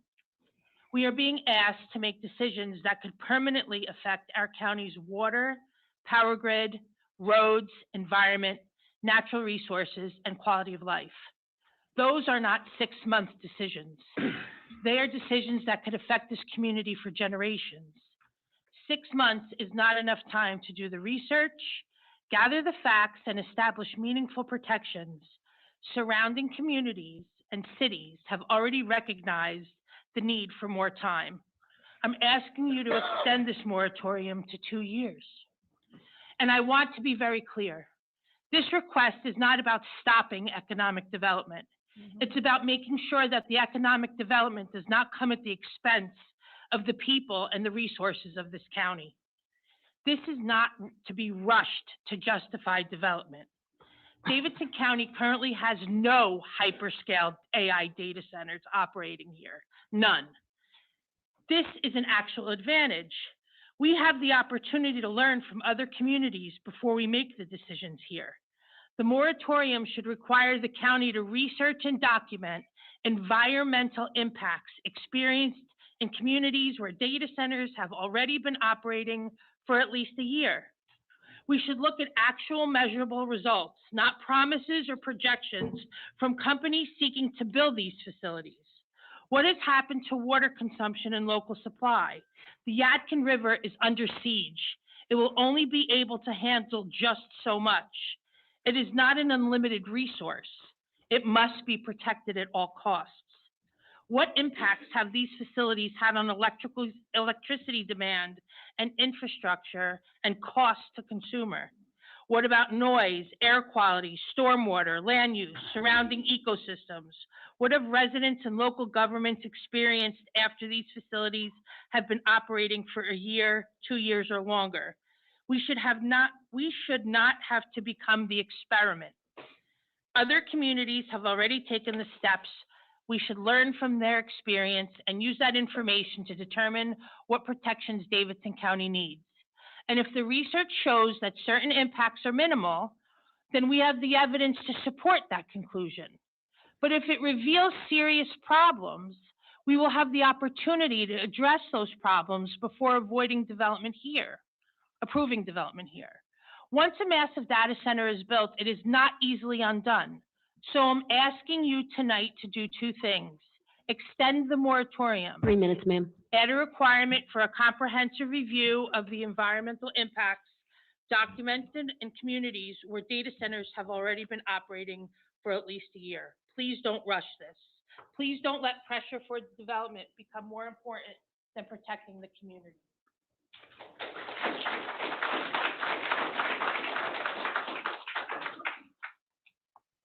My name is Chuck Slepetsky, 169 Deer Path Lane in Lexington. I've been talking to the board a number of times now, and I've yet to hear any kind of plan. I don't see your vision for the future. I don't see what you're planning on doing. I hear now about all the uproar that was caused by the flock cameras. And I'm thinking to myself, with all that money spent, it might have been spent better doing other things. Not too long ago, you had the police, the fire chiefs of all the fire departments here, and they were talking about how they had to scrimp and save so they could buy one tire for their vehicles. One tire. I remember correctly, it was $1,200 for one tire, and they have to put it in a budget. They also talked about the one fire truck that showed up at a fire where I believe there were 3 fatalities, and the only fireman there was the driver himself. What was that one driver going to do? My point is, number one, collectively, you don't have a plan. Number two, collectively, you're not supporting the infrastructure that is going to give us the capabilities to make the best choices.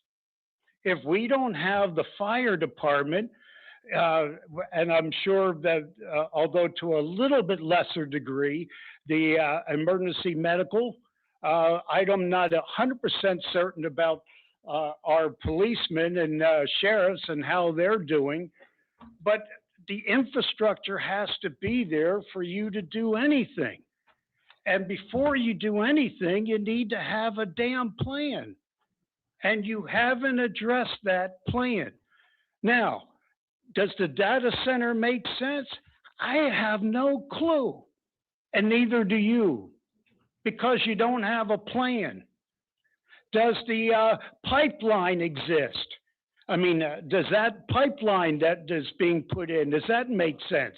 I don't know, but God forbid if there's a fire, we're not going to be able to put the darn thing out. I mean, are you thinking about those things? I don't see that. I see you just going and deciding, okay, this is what we're going to do. You know, we're going to do this. We're going to have a multiplex sports complex. Fine. You want a data center? You want Duke Energy to put in a power plant? Come up with some structure where it makes sense. Otherwise, you're going to have tons of people pissed off at you, and rightly so. Thank you. Madam Chair, excuse me, John, I want to explain one thing to you real quick. The fire departments have their separate tax fee, and it's approved by each fire district, okay? So we don't have anything to do with the fire departments. They are funded by the district fire tax in each district, okay? I wanted to explain that to you. But if you had $75,000 for flock cameras, you could have given it to the fire departments. Okay, I don't. Amen. Thank you very much. I just wanted to explain that to you, John, okay? 6,000 a year. Chuck, okay, I'm sorry, I thought it was John.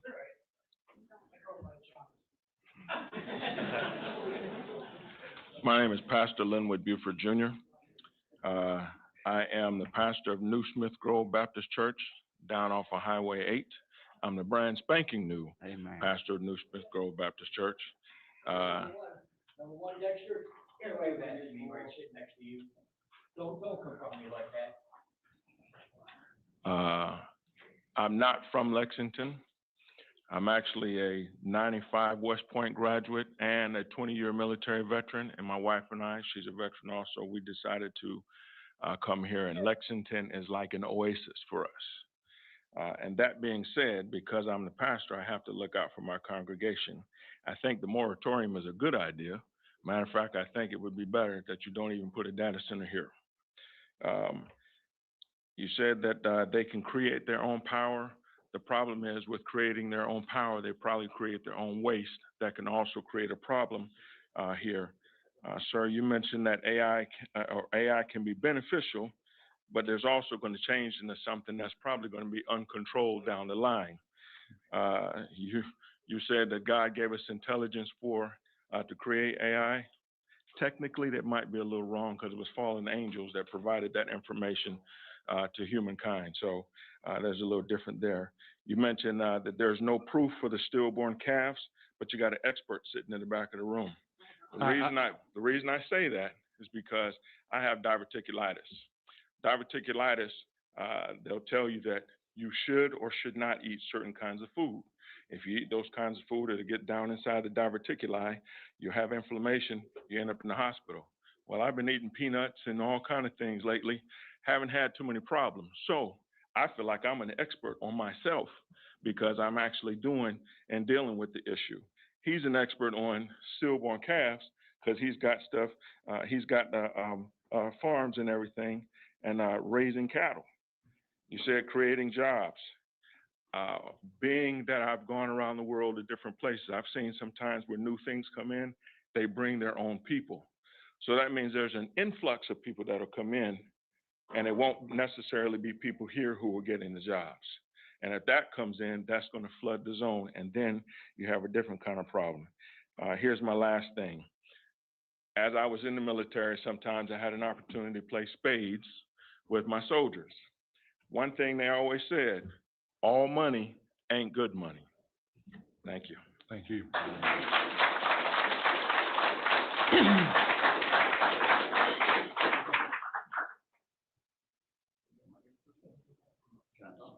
Well, there's a gentleman coming.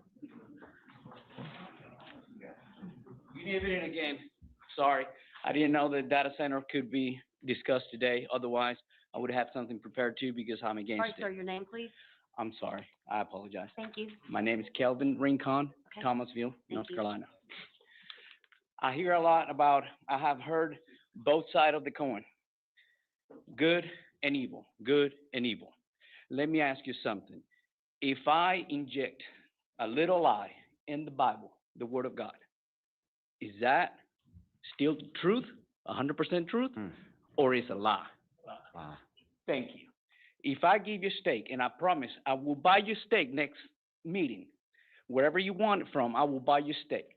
But let me put 1% aside, arsenic and another poison. Would you eat it? Is it healthy or not? No. So just because you hear good things and bad things, don't be hesitant about doing the right thing. How did your grandparents survive? They didn't have AI. They didn't have a cell phone. Y'all live with that stinking phone stick to your hip every single day. Why don't we go back to the old days? Get rid of all this technology. We don't need it. I grew up in a third world country, Venezuela, South America, and I made it this far. I taught myself English. I went to Marine boot camp without English. How the hell did I make it through? I have no idea. But I did. I did 9 years and I came out as a sergeant. I've been working for the city of High Point for 20 years. And I know a lot about technology. I fix the radios that the police officers use. We have a small little servers, if you want to call it data center, where our information is collected. It's not healthy. Who stipulate what decibel is acceptable of noise? Would you live next to this?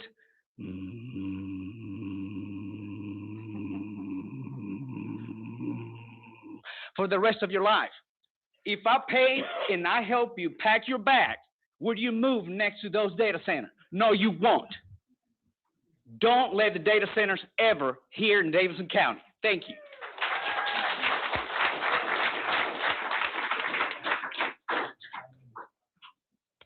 Matthew Snyder, I live in Arcadia. In North Carolina, there are currently over 100 data centers when factoring in those under construction. I want to list a few impacts of these data centers. First, energy usage. A single modern AI data center can use as much power as 100,000 homes, with many of the larger ones now being built expected to consume up to 20 times that amount. For reference, there are only about 75,000 homes in Davidson County according to census data. Our current energy infrastructure is already strained given the massive housing developments that have gone up in this county over the past decade. Where does the land for infrastructure improvements come from? Will the government use the power of eminent domain to steal your property and homes like Georgia Power recently did when they took 300 parcels of land from residents to make way for new data center power transmission lines? Where does the revenue for infrastructure improvement come from? Spoiler alert, it does not come from the billionaire oligarchs supporting and building the data centers. It comes out of our pockets. 2025 saw Americans' average energy bill increase by 10% from 2024 year over year. That is a $60 billion in totality increase. And if they can't make up for this in rate increases, don't worry, they'll just increase your taxes to make up the rest on the back end. Water usage. Large data centers can consume as much as 5 million gallons daily. Where will the extra water needed for data centers come from? Will the Yadkin River magically acquire new tributaries, or will data centers simply take from the existing water supply? Will these companies tap underground water aquifers and dry up your wells? Will there be controls on how much water these companies can consume, or will there be controls on how much water we can consume? If this sounds far-fetched, we were recently in a severe drought. Just this summer, several state jurisdictions, including Raleigh, implemented strict water usage limits on citizens and even threatened to cut off the water for those who did not comply with these restrictions. Sound pollution. The cooling system used in data centers can reportedly reach 100 decibels, equivalent to a motorcycle or jackhammer, running 24/7 and creating debilitating conditions for those living in close proximity. Just imagine what this does to the property values of their homes adjacent to these data centers. Finally, I'd like everyone to think critically for a second as to what these data centers are actually being used for. Do they truly need all this computing power for AI, Google AI assistants, or are they using this as an excuse to create a mass surveillance network to house data on U.S. citizens, perhaps even data collected through things like flock cameras? As we move forward, it is critical that we demand full transparency from our county commissioners on data center conversations, including those between commissioners and the data center developers. Many of these companies require local officials like our commissioners to sign non-disclosure agreements to prevent this communication with the community, which should always be a red flag. What do they not want us to know and why?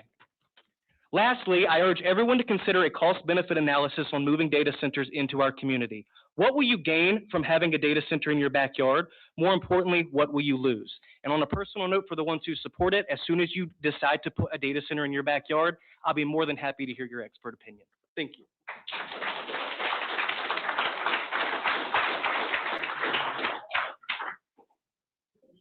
Hi, I'm Mary Boone, 19 Circle Drive. I didn't write anything. This is just going to be real quick because I was listening to some of y'all. I believe, Janine, please correct me if I'm wrong. A few months ago, we sat right here and we asked, has a data center tried to come here? Has there been any interest? The answer was no. It was no. Absolutely no. Because you guys sign NDAs. So we don't get to sit at the table with you when you make these decisions. So a 6-month moratorium is absolutely fantastic. Actually, you should put it as a year, because in 6 months, that would give you time to meet with them and then actually bring these people to the table with you so we can make an educated decision together.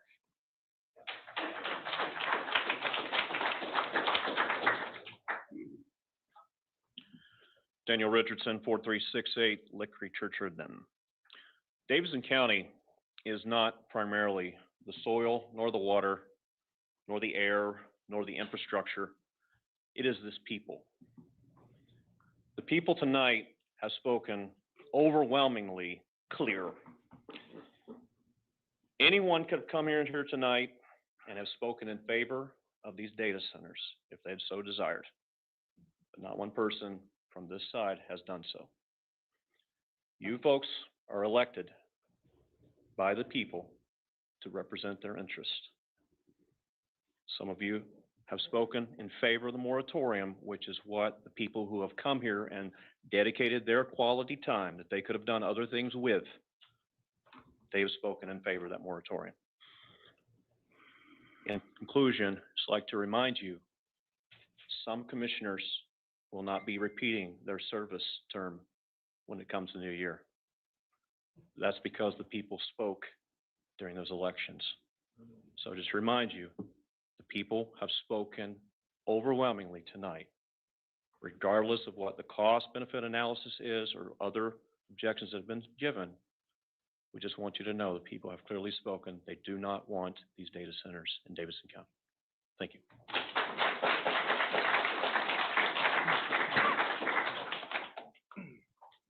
My name is Glenn Snyder, 191 Rockwood Drive, Lexington. I had prepared statements, but a lot of people have already hit the high points, so I want to kind of focus in on something, revenue and money. I heard comments earlier about tax revenue. That's great and dandy for how the county operates its infrastructure, the way it does things. The problem is there's no benefit financial directly to the citizens of the county. Data centers are typically very, very self-preserving entities.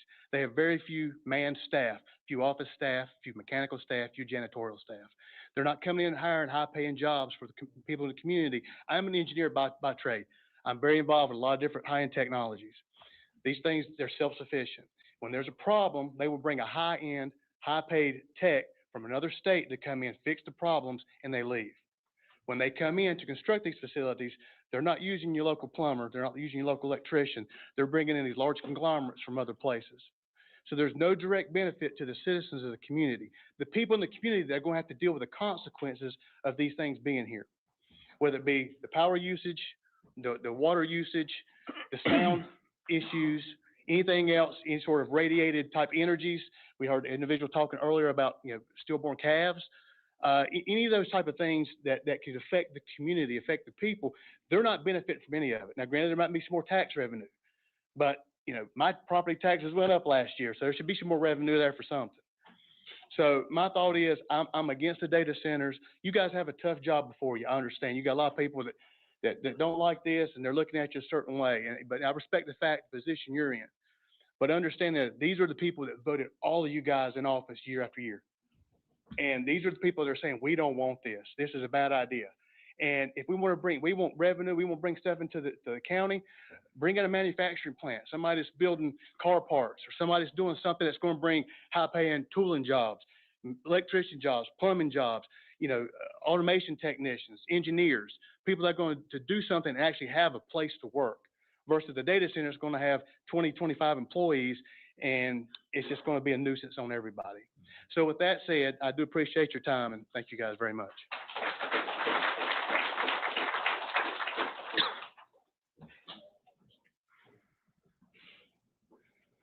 Good evening. I'm Pam Bird. I live in Arcadia. I want to express my concern about just having a 6-month moratorium.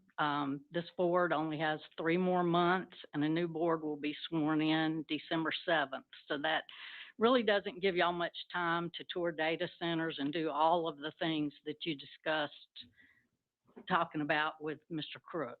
That's really not enough time. So you should really extend it to a year so the new board has time to do what they need to do.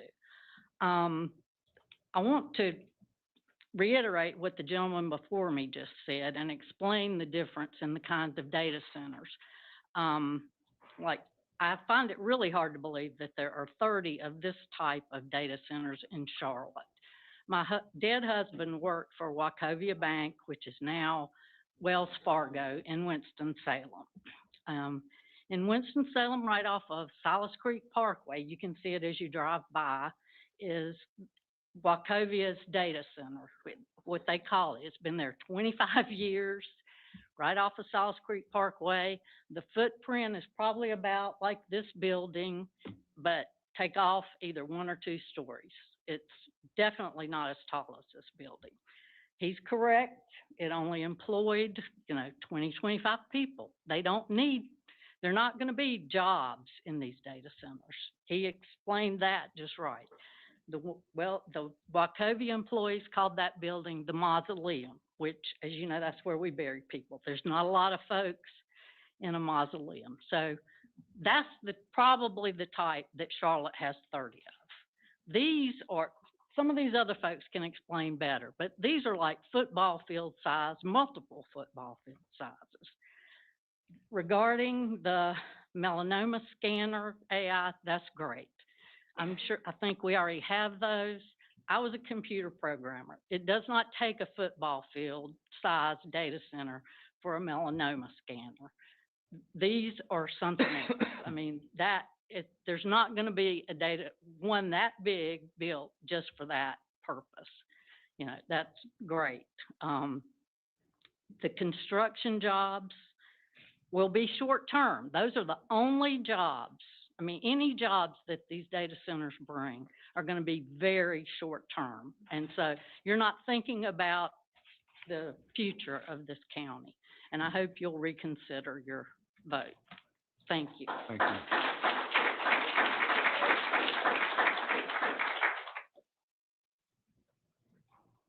Angel Jeffrey, 105 G West Court. I've already spoken. You know how I feel. So regardless of what you decide today, I'm asking with all of my heart that you look at a couple of things as you do the research, whether it's in your meeting or whether it's over, I hope, the next 6 months.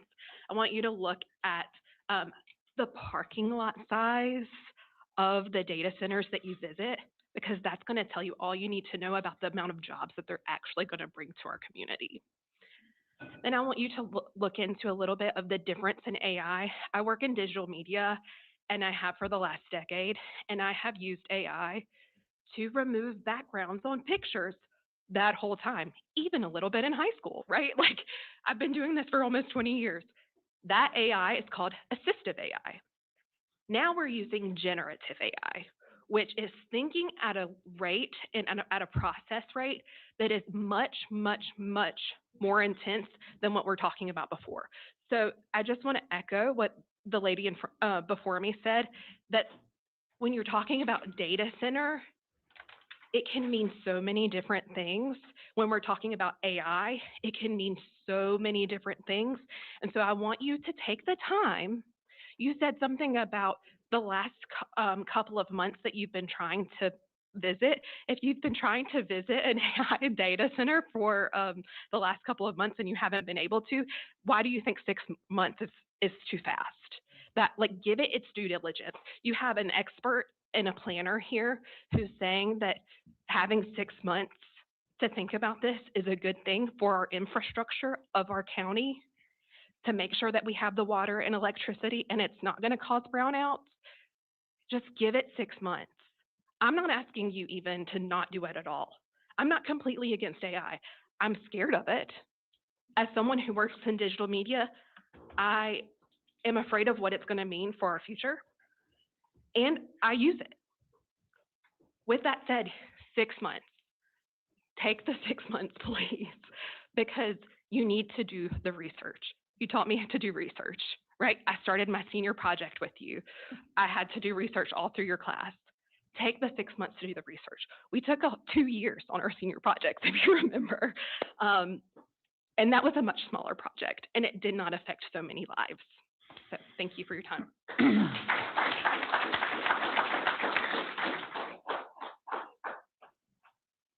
I would like to ask staff to look into one thing, because when talking to Senator Jarvis, he did mention that there was a county that had a couple of data centers that came in, and what they did is they wiped away property taxes.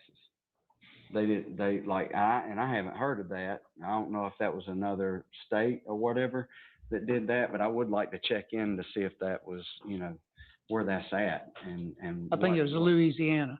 Louisiana, they wiped out all the property taxes that the citizens had to pay. All personal property tax, All I'm personal sure. property, yeah. Yeah, and I guess they just still had business property tax. 'Cause I don't know the details. that would have had to been the makeup of it. If not, you wouldn't have had any tax money, so.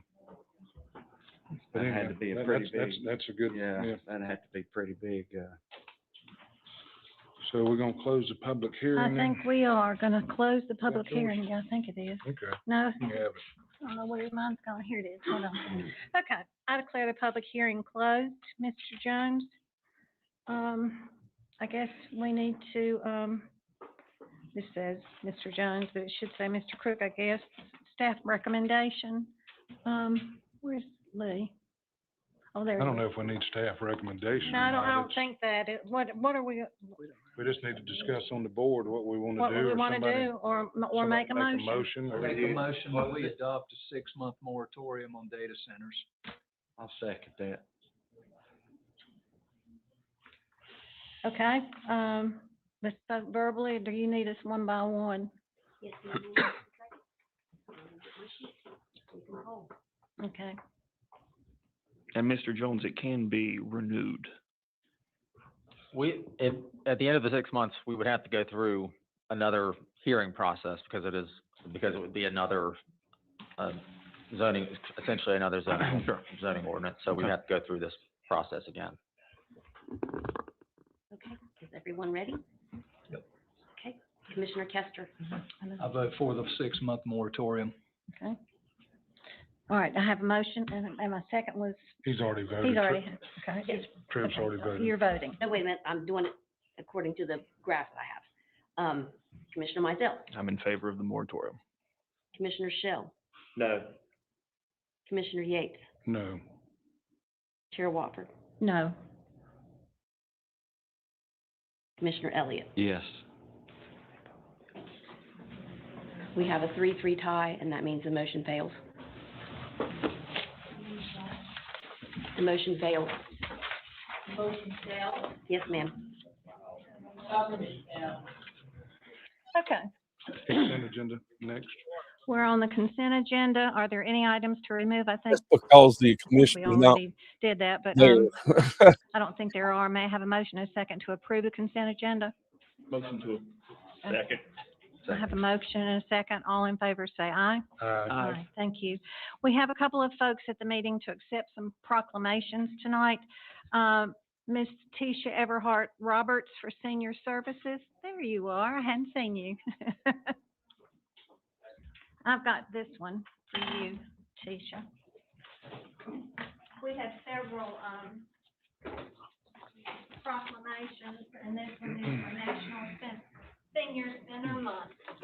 Where's the flock camera vote at? And And I know we thank commissioners Mr. with that Jones one for the transportation. that wanna We make thank you different. for all you What do you do guys for our think? seniors to be able to get there too. Thank you.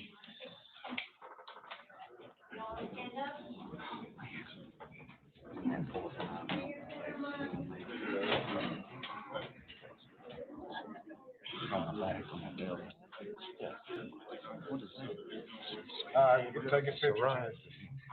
Taking pictures here. Taking pictures here. Guys, what y'all think so far? Post your comments, get meeting, the possibility some of the commissioners will read these on YouTube. Thank you. Good job. Crazy, man. Mommy in. 335. It fails. He wanted me to read But we're missing a commissioner. Teacher, we were talking about our ailments. Our I think he wants me to read them. Amen. No, we don't read those anymore. Well, then just introduce them and I'll come down. We can Right. introduce them We and I'll need to- come down then. Oh, we got another one? It's a double feature. Hey, none of that, none of that. We need to get to the flock cameras pretty quick, so if we can get this over and get this meeting. Oh, do we have closed session? Oh, yeah, that's what I'm saying, yeah. There's some trouble brewing out there. Ready to go home. This is Mr. Loomis. This is for, Mr. Mizell's gonna Present this. present this. Come on up front, guys. Okay, thank you.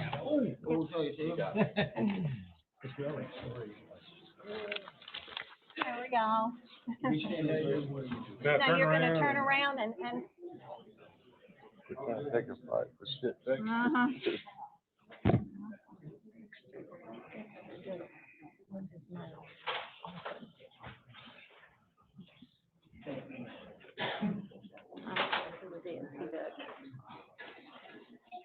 done it to me. 1, 2, 3. 1, 2, 3. And 1, 2, 3. And then you can send me the names of everyone, I'll get in the minutes. If you would send me names of the director, would you do it? No. Yes, sir.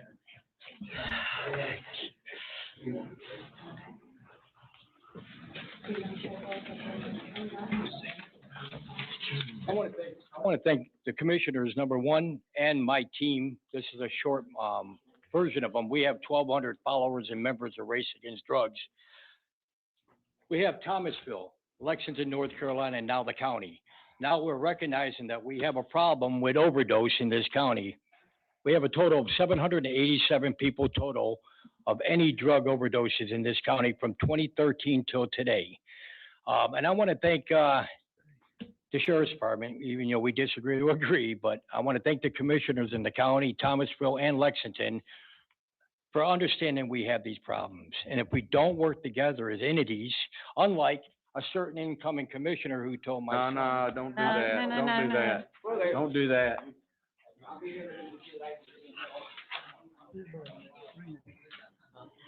Oh, All man. right. Okay, nine let's A. go to item number 9, items for deliberation. This is about the SNAP program, and I'm gonna call on Mr. Manus to make a comment for us. Are you ready?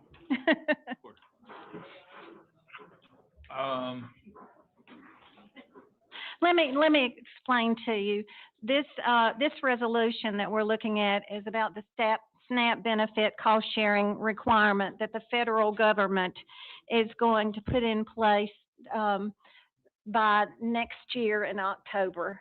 And the State of North Carolina Association of County Commissioners is concerned that our social services departments will not have adequate time to reduce the SNAP benefit error rate, and that's what is of concern to us. Our error rate has come down to about 7%, which is great. I think it was 9 before this. But if we don't get it to below 6%, unfortunately, the federal government is going to penalize us, the people that might still get the SNAP benefits, but we're going to have an unfunded mandate to pay them back. And this is of great concern for us. So I'll turn it over to Mr. And I Manning. sent more information out this afternoon to you all. I mean, if you want to do something this evening, that's fine. But if you want to continue to the September 3rd meeting, Okay. so you can digest all the information that I sent out. Mhm. And To maybe put have it, further discussion. to put it in layman's terms, if we don't get this below 6%, it's gonna cost the county how much money, Tim? Possibly $2 to $3 million? 1.5 to 2 1.5. million. $1.5 to $2 million that Yeah. we don't have budgeted for anything. So, And there goes our money. right, so there's $2 million we wasn't expecting to spend on That anything. comes right off the top of the sales tax article, so But we we just just- never see it. It We would just You'll never advise see it. the staff to take, To get it send down. to send a resolution to Washington, Okay. to try Amen. not, but they're probably not gonna listen, but I'm Put just this saying. off for another year or Amen. two. Well, that's a no-brainer. I The mean, request is to 2030. To 2030 is what this resolution says. So I would ask, I mean, I would be Go okay, ahead and move with it. right, staff, Yeah. putting a resolution together Let's that go ahead and says, move with it, y'all. do I that. agree. Yep, it's actually a resolution that the NCACC put together and Right. I sent out. And, you know, so again, that's $2 million worth of costs that we didn't have budgeted for very anything. much of a concern. Okay? Huge We concern. need, gonna move with it now. And then You on need- with it now, that's Okay. Amen. You need a vote or just So do you want consensus? to approve it? Yes. I'll make a motion, we approve a resolution to, Second, all in favor? Aye. Okay. Thank you all. Amen. This is and it's, you know, it's under the radar, you know, not everybody knows everything about it, so. Go ahead. Okay, we're gonna move on to, item number B. This is our discussion on the Flock automated license plate reader cameras, and Mr. Rickard is going to lead this off. Madam And- Chairman, on October the 3rd, the Sheriff's Office made a presentation at the informational meeting concerning these flock cameras, and they were, that item was approved. There was not much, I was not at that meeting, but from what I understand, there was not much opposition at that time. but the sheriff is here tonight. I'm sure he'll be glad to answer any questions. That was moved to the agenda on October 14th, 24, and it was approved. You have information in your packet, explaining the finances involved in that. It's basically $76,000 this year that's in the budget, has not been spent yet. And, so that's why, I assume that's what we're here to discuss, is the future of Flock here. And I'll turn it over to the sheriff who Okay. wants to make Thank y'all some for letting me remarks. speak tonight. This was a tool for us. The first year we financed it with drug asset forfeiture money from the sheriff's office from drug asset forfeiture money. The second time y'all did.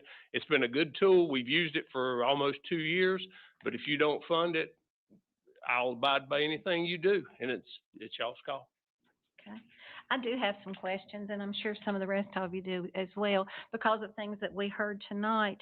How, and you will have to tell me whether you can tell me this question. The first one is, how many men and women in your department have access to this technology? Can you say that? Is that something? I've got a real strong policy. I saw it coming it was about a year when I heard about it before I brought it to y'all, and we explained all this on October 3rd, about the system, but we limited the access to it for admin, supervisors, and our CID unit has access to actually put a tag in. If your car is stolen, ma'am, they can put that tag in there and it'll start alerting if that car comes by a camera. But how many people do have that access? Or Like can you the say day that? we spoke, Yeah. and we discussed it, out of 250 roughly in the sheriff's office, depends on what day it is, because they come and go. Okay. Approximately 28, and that's including the admin staff that oversee it. Okay. Out of 240 people. We saw the problem. We've got a strong policy for it. We've got strong restrictions on it. And we do check it, make sure it's not being misused. But if it is, I will prosecute them to the fullest. And that's what search you, capability. yeah, and that's what you told me the other day. When an alert comes out, everybody gets an alert. 911 gets it and they give it out. If a car goes by camera, 911 will call, beep it out too, and that it's a stolen car or a missing person, whatever. Okay. And one of the things that I did go over there because they wanted to do a presentation for me. So, and I went over there, but I didn't ask all the questions. I appreciate it. But one of the first questions they asked me was, what do you think when you're take a picture is taken of you, what do you think we see first? And I said, well, you might see my face. And they said right off the bat, no. So can you explain that to the audience? It doesn't check your speed. It doesn't check anything. It gives us a tag and it gives us the back of your car. The car. Okay. Mm-hmm. Okay. And that's all.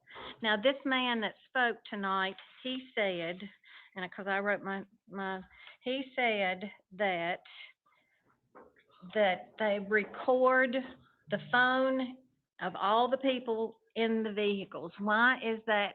Why do they record their phone? It doesn't. Okay. It doesn't.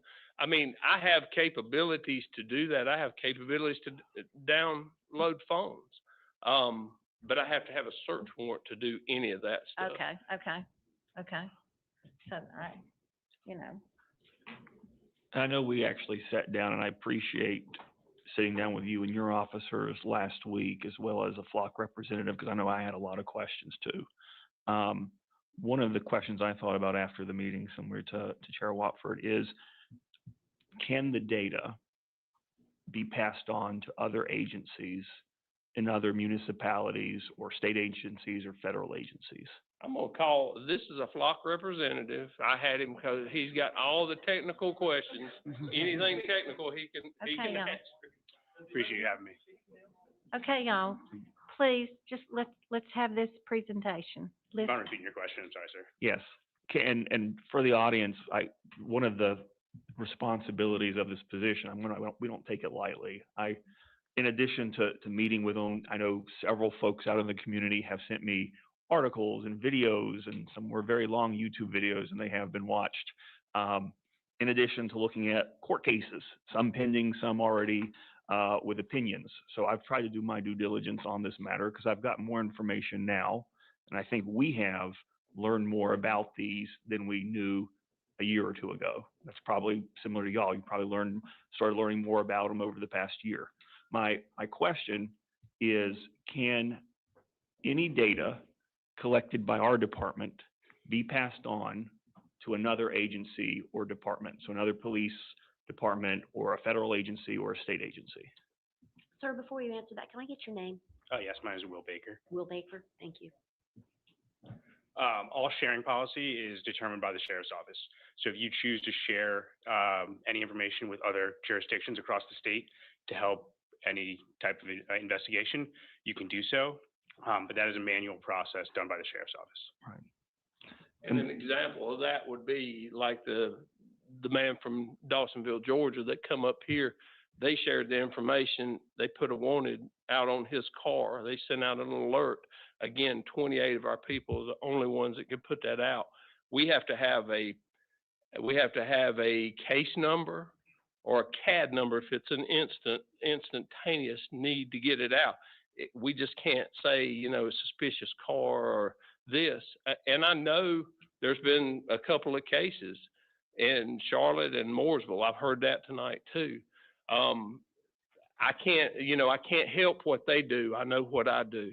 I'm not going to throw the baby out with the bathwater. I'm going to get rid of the bathwater. If it's dirty, it's not going to be with me. Okay. And Sheriff, I know you and I spoke. You know my position. We had a very good civil conversation earlier today, chatting through it. My concern is just based on everything that's going around nationally, both with like the courts. We have bills being introduced in Congress. We see abuse cases. I know they have not happened here in Davidson County, and I think you've got the proper procedures and everything in place. That made me feel good when we were sitting down last week discussing it. But I think where I've gotten to over the past few weeks is we have to start thinking beyond just Davidson County, because the data can go beyond those borders. Mm-hmm. And the cameras exist. There's a network of them throughout the country. And so for me at least, it's moved from a simple observation to surveillance. And it runs the risk of that, not with your agency, not with based on the standards in your zero policy or zero tolerance policy that you have, but in others that we can't track. And I guess the other piece of that is with the pending court cases, and case law has not caught up, that creates some ambiguity.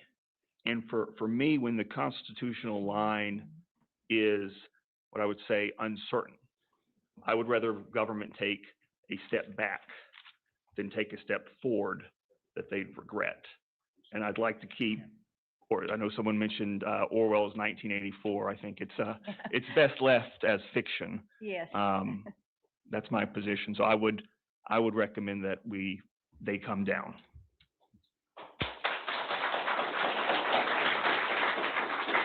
And like I said, there was legislation. Our North Carolina legislators passed this. Your husband was in the House, and the Senate passed it. It came to the executive branch after it left the legislature. Executive branch, being the governor, signed it. There is no judicial anything now. So I take that. There's nothing for, nothing against. It was a tool given to me. I used it well. I used it honestly. I've been doing this for 40 years, and I'm going to continue to do it honestly. I took an oath of office back 40 years ago. It was the 15th of August that I would uphold the Constitution for everyone here. I will do that, and I will protect your rights. I will protect you up to giving my life to it, and I have given most of my adult life to it, and I'll continue. But yes, there is no court case that's come through. I know one in Virginia that sided with the cameras, but it's in the Fourth Circuit now. Okay. I'd like to say something. Sure. I just want to, demonstrate my respect. The sheriff's not only my friend, he's my brother in Christ. I voted for him every time he's run. If I didn't support him, I wouldn't work for him. But the criteria I use in any decision, pretty much in my whole life, if I'm considering a certain issue, I look at, is it right, is it legal, and is it constitutional? That's my litmus test. And when we sat down at your office last week, I fully appreciate and respect the lengths the agency has gone to. I think it's probably one of the exceptions to the rule as far as putting guardrails in place and him not tolerating any abuse of it. And I appreciate that, but I've talked with people, friends that I have that are military, ex-military, corporate people much more in the know specifically about the capabilities of this system than I am. And it's just like I said earlier, there's safety in a multitude of counselors. And in looking at this whole totality, I've got to balance not only my oath as a deputy, but my oath that I took when all y'all voted me in this chair. And I take that really seriously. But when I weigh everything out, in spite of the fact of the due diligence these guys have done, I respect it, I appreciate it, but I have to err on the side of caution and say, when I look at our own policy, section 4.5 of where the data is stored with Flock, there's no local oversight that can actually verify. I'm a big proponent of what Ronald Reagan used to say, trust but verify. And there's no way we as a county entity can verify what Flock is or is not doing, if they're deleting it, if they're sharing it. There's supposedly another federal agency, CGN, that's supposed to overlook the disposal of this stuff every 30 days, but I don't know about y'all, but I got zero trust for the federal government. They prove every week, they violate our rights, they take our money, everything else. There's no oversight with it. If it was just them doing it, would be one thing, but I just have to stand with Commissioner Mazzell to say, take them down.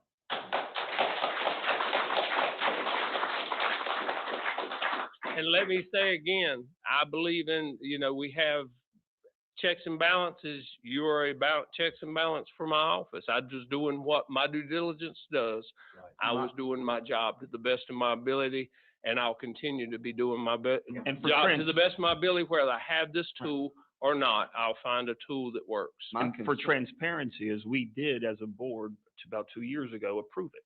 Yeah. I mean, I was on the board at the time. But as more information has come out, that's when we say, okay, let's kind of reassess some things. If we held our tongue till we had all the information, before we said an opinion, we would never proffer an opinion. So, I mean, we were right there with you then. I think there's just been more that's been revealed over time. I'll accept it, and I like to, whatever y'all choose. First of all, for those folks sitting in this room, I don't want anybody to take it that this board is discrediting our sheriff. I have nothing but respect for you, Richie. But this system is what it is today. We don't know where it's going to be 5 years from now.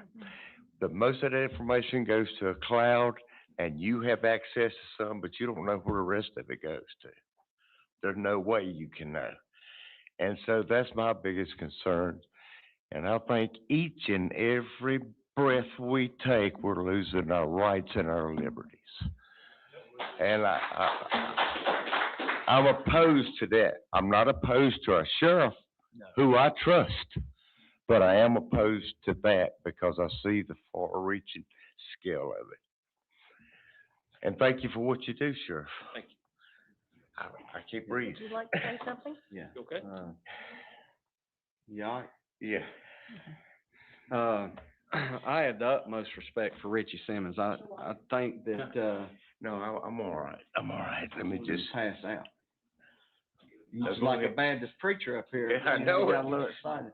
go ahead, buddy. Are you a DNR I or a think- full code? I'm sorry. If something were to happen to you, are you a DNR or a full code? We're resuscitating. Oh, do not resuscitate. Let me go, baby. He's full lip. Okay. The Lord's waiting on me. Okay, thank you. Yeah. Amen. Thank you. We, You got a little over. so I respect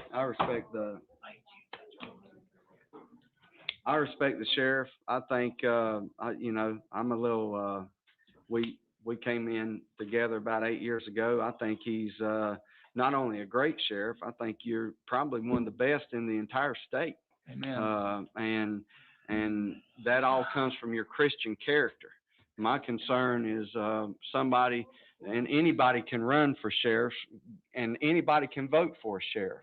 And we see in Dearborn, Michigan, what's happened down there, where a pastor just recently had to stand up and ask if they would renounce Sharia law. And even the ones that went to a Baptist college with him for a pastoral role would not denounce Sharia law. And my concern is not you and every one of these deputies that are involved right now, because there is no better man of character than Richie Simmons. You remind me a whole lot of Andy Taylor. I mean, honestly. I mean, seriously. I mean, well, I mean, you really do. And that's saying a lot, because you're a good Christian man. Thank you. But He told me Barney yesterday. no, I did not. That's what he told me yesterday. I'd be the only one with one bullet, but no, I think a lot of you. I just don't like the unknowns, the fact that who could be voted in charge and what kind of limits to government do we have, and that scares me. And if we could guarantee that you would be the man that looked over this, and we wouldn't have another one, and then before somebody else could come in, we could change it, I'd be all for it, because I know you wouldn't abuse it, and I know these gentlemen wouldn't abuse it. But the fact that anybody can be elected in and things can change, and then we're not going to be in these positions, I think I have to go against the flock. I don't like it. Yeah. Yeah. Yeah.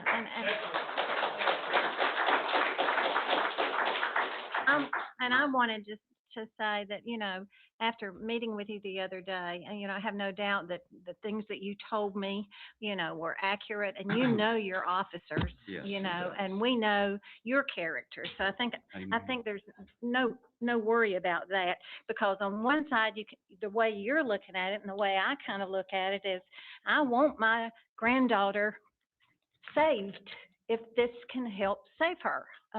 But on the other hand, you know, those guys that did the wrong thing, you know, and chasing their ex-wives or their girlfriends or whatever, you know, you can't always control that, you know. And I love what you said about the next one that comes along and the next one that comes along. So we need, you know, we need to respect each other's privacy. I think that's very important. And I want to know, another question I had was, how did the officers in these other areas that were caught doing the wrong thing, how were they caught? How were they able to be caught? I can answer that, but he knows the technical side. It's doing audit. They do.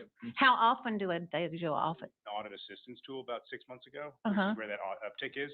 So it is the leader in transparency in ALPR systems. There are other systems out there that do what Flock does that don't have these audit systems, which is why I think you're seeing a lot of these officers get in trouble for using Flock. Okay.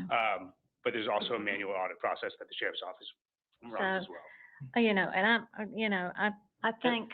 And the state allowed in North Carolina state law 90 days to do this. We went an extra step to 30. And I noticed that the CEO of Flock offered 1 week the other day to address this issue too. So, but I agree with our colleagues. And that audit only shows our officers' ability to search the cameras in the county that we look at, right? Or right. They can look at other counties' information, but does the audit show other officers in other counties that can look at our cameras? Not at That's ours, the problem I have. There's two separate audits. There's a nationwide audit and there's an organizational audit. The audit assistance is the organizational audit. So your officers are utilizing the tool. So if somebody had a FOIA request, who would they go to? I'm not. Flock? No, the FOIA requests go directly to sheriff's office, but I'm not educated enough to speak on FOIA requests. Okay. I want to go to my chief deputy. Okay. He does the public address. But I'm talking like for a national. If there's really no way to check if another officer in another county or a state is abusing anybody under our Flock access, when they have access to our county, there's no way to hold them accountable, because our sheriff wouldn't know about it, and Flock obviously doesn't know about it. So then there's no way to track it. The only thing that we can track is our people, if they could abuse it. Is that correct? The only reason I say, and I'm not going to set you up for an answer I don't already know the question. I mean, a question I don't already know the answer of, but Josh Thomas with Flock. He did a YouTube video, and he came up and he said, city councils and county commissions, when dealt with the FOIA request, it's up to the ones that are paying the bill for the responsibility. So Flock pretty much said, we're not responsible. It's the governing board that pays for this data, and because you pay for it, now the liability's on you. So that would either be with the sheriff or it'd be with us. And that's scary when you're talking about people other than our agency has direct access to track our people in our county and access to our cameras. Yes, sir. Flock does not have access to any of your data. Okay. So we can't audit that because we don't have access to any of the data that you own and other jurisdictions own. I got you. So if they share it with each other, the departments house that data in between the departments all over the nation. Is that correct?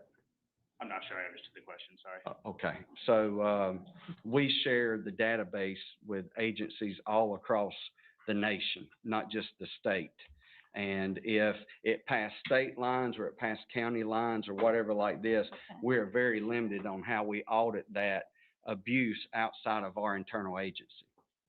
You have visibility into that. Okay. But again, you are a little bit reliant on other jurisdictions to use the To audit be honest tool. and give them, okay, I got you. Thank you. How long does it take to turn them off, and how long does it take to get them down? Good question.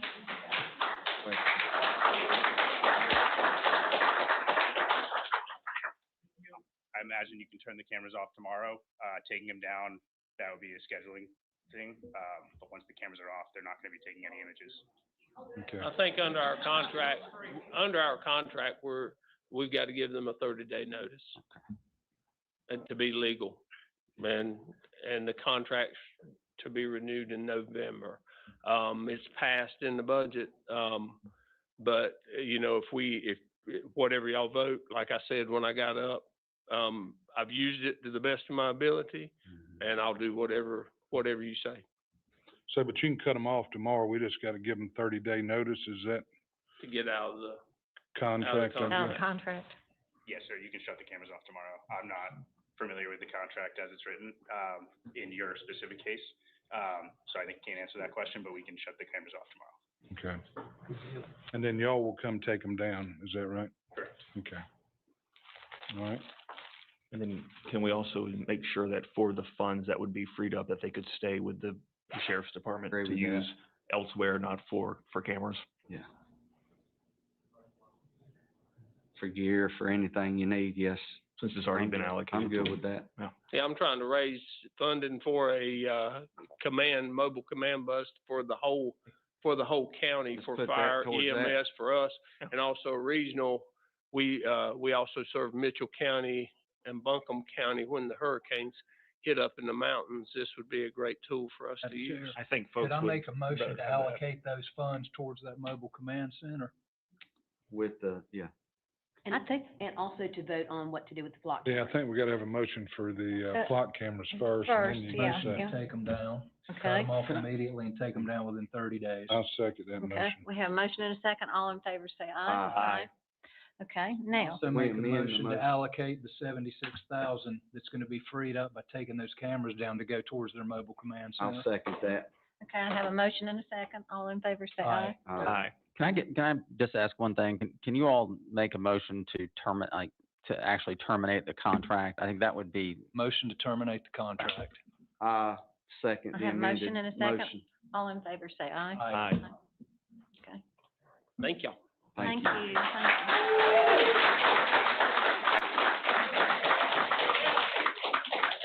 Motion to adjourn, Madam Okay. Chair. you. Have a motion to adjourn? Motion to adjourn. Okay. All in favor? Aye. Oh.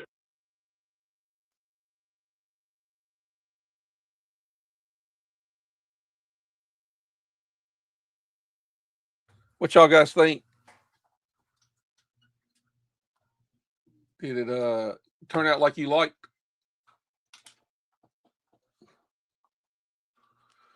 Yeah, it definitely passed, but you know, like I kind of posted the question is, you know, Lexington Police Department, you know, they still have theirs. I mean, You can just call somebody and say, hey man, I mean, I'm looking for this, such and such, and do that. I mean, I don't know. I'm not saying one way or the other, but it's kind of, could that happen?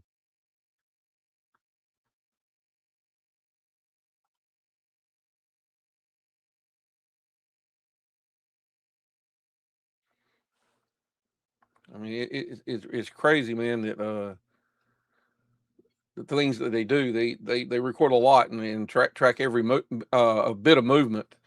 But get back to the comments again.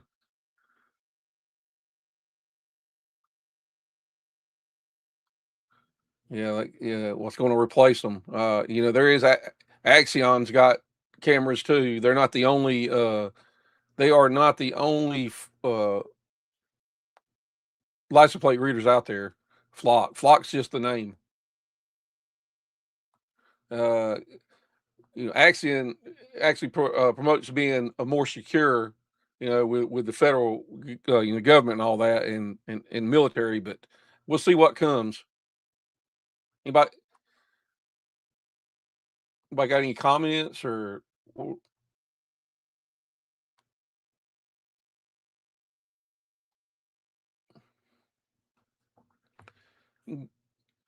You can take that link and come on and discuss it.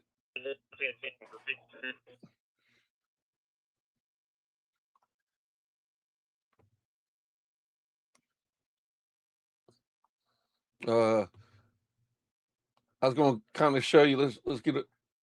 They were talking about the meeting on October the 3rd.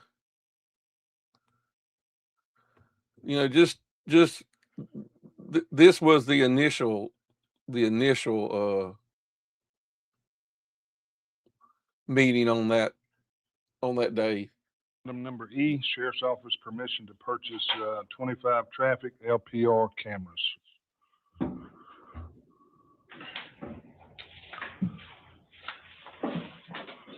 Mr. Chairman, the sheriff, I believe, had to leave earlier, but Chief Deputy Craven probably helped with this. All right. He did leave. He's heading out west. So,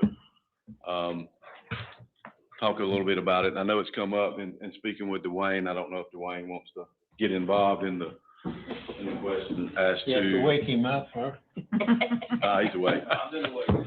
As to the reason for looking at one version or one company versus other companies, I think there was nobody there. Captain Burns will lead into this is block cameras, and I want to hit this point, is they are automatically right now interfaced with NCIC, which is the National Crime Information Center. So if we enter a car stolen, it automatically gets dumped into their database. All the other manufacturers right now do not have that interface. So we would have to have on the back end, somebody that goes in, enters these vehicles, and then it gets uploaded. The tools, and I'm going to let, because Captain Burns has done a lot of research on this, looked at the different vendors. I will say Lexington is in the process right now. They have already started installing their cameras. They're getting 15 for the city. Thomasville is demoed a Verkada, which is one that I spoke with Dwayne about. That's another company. And the way I know about Verkada is they contacted me about the surveillance for the buildings. So at that time, I sent them to, Joel was here then, directed them towards Joel. So that's where they started their business at. And I'm gonna let Captain Burns take it from here. So block safety is in over 130 law enforcement agencies in just the state of North Carolina.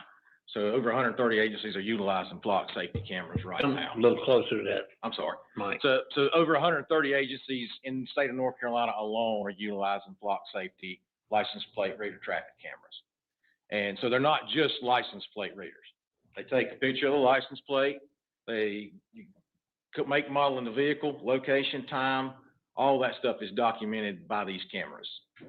So if we have a crime committed somewhere in the area where we have a camera, and all we get is a white Ford crew cab truck as a description and no license plate, we can put that description in this database, and their algorithms will tell us whether we had a vehicle fitting that description past that camera. I don't just have to have a license number.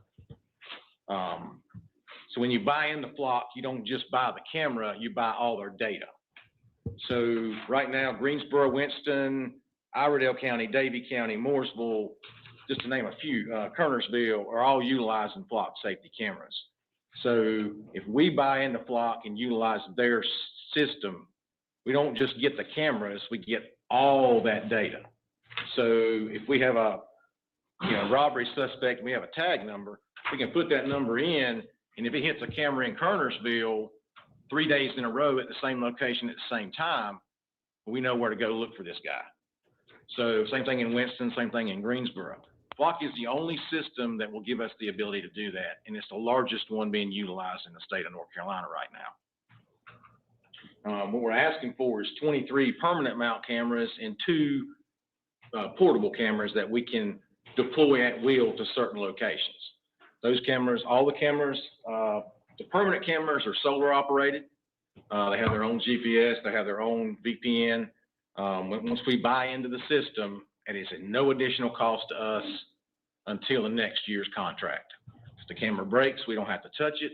Something's wrong with it, we don't have to do anything with it. If it's hit by a vehicle, whatever the case is, Flock takes care of all the maintenance on the cameras. So if it's stolen, Flock will replace it. They can actually track it. But while they're doing that, they will replace it for us. It won't be any cost to us once we install the system. These cameras are being utilized all over the United States, and they're being extremely successful in solving crime. That's what they do. We had a couple of cases last year, the Savannah Childers case that we had with the abduction in Denton. Traffic cameras helped us locate the vehicle that we were looking for on several occasions. Captain Burns, do you want to show them anything on on the PowerPoint? I can. Do you have it? We can run through that real quick if you like. So everybody in this room has your license plates already been captured on an LPR in Davidson County. You don't even know it. So Lowe's Hardware, they've had LPRs on their parking lots for the last 24 months. Every car in, every car out. We will get access to that data. Right now, Flock is in the process of working a contract with Walmart. Every Walmart in the United States, if Flock closes that deal, you'll have access to that data off Flock cameras. Home Depot as well. They're currently trying to work a contract with Home Depot. So we'll have access to every vehicle in and out of a Home Depot parking lot in the United States. Let me ask you this right quick. Debbie, we ain't got to go through all that unless the board wants to. Okay. My understanding they're $90,000, right? So the first year, there's $90,000. That covers the cameras and the installation. First year is the most expensive because of the installation fees. Second year will be substantially less, somewhere in the neighborhood, what would it say, 70? About 75,000, second year. And I really feel like, according to Flock, and I've talked to several people who have them, and I've talked to people who work for Flock, Flock has never taken down a camera. Their history is once they deploy them, they are so invaluable as a resource that they just never take them down. Everybody who starts the contract process is so successful with them, it's a no-brainer to continue the process. So y'all willing to pay the first year out of your drug forfeiture money, is that? Yes, sir. I thought about it last night. I mean, I seen this on the agenda. I dug into it a little bit, talked to Jason a little bit. There's two sides to this to me. One of it is the Big Brother thing, where the Big Brother's got an eye on you everywhere you go, and I'm not real crazy about it. The second part of it is if it's your child or grandchild in somebody's car that's been kidnapped and it saves their life or gets us on it, then it's probably worth it for. There's a product on TV, See No Evil, and it's all of the cases in there solved by these cameras. Mm-hmm. So, and I knew the Big Brother thing was going to come up because it's a concern for everybody. So Flock's caveat to that is they only save their data for 30 days, period. In 30 days, it's gone. So it's it is Big Brother watching, but he's only watching for a very short period of time. So if you passed this camera 31 days ago, there's no way for me to find that out. And And it's probably because they just don't have nowhere to save the data for that. well, I mean, probably because they're running, you know, some of these cameras, I think Flock's running 45 million tags a day. Theoretically, so. It takes a big database to keep up with all. Database, yes, sir. I know in talking to Captain Davis yesterday with Lexington PD, I think they've got 3 cameras so far put up since they started this. And he spoke that it's already doing what its job was designed to do, was solving the crimes within the city. And it's gonna save you man hours too. A lot. And I think with this, once you get this, and we do have a dispatch, and starting Monday, we're full staff in dispatch again. So once this is inputted or you input another vehicle, then that dispatch, if a vehicle passes that you're looking for, it's going to automatically right then alert whomever, which is be our dispatch. Hey, this vehicle just passed this camera at this time. And so you can start sending resources that direction. That's real time. And even if, say, Winston-Salem has a home invasion or a homicide, they've got a suspect vehicle. They can enter that into the system. And if it hits one of our flock cameras, it's going to immediately tell us that, you know, this vehicle was wanting a homicide in Winston-Salem. It just passed this camera. And then we can start putting resources out there to try to locate that car rather than just taking the chance on somebody seeing it. We know it was there. We know what we're looking for. We know what time it was I there. got you. It's in Winston now. It's in South Carolina now. It's, you know, I mean, if you can't catch it.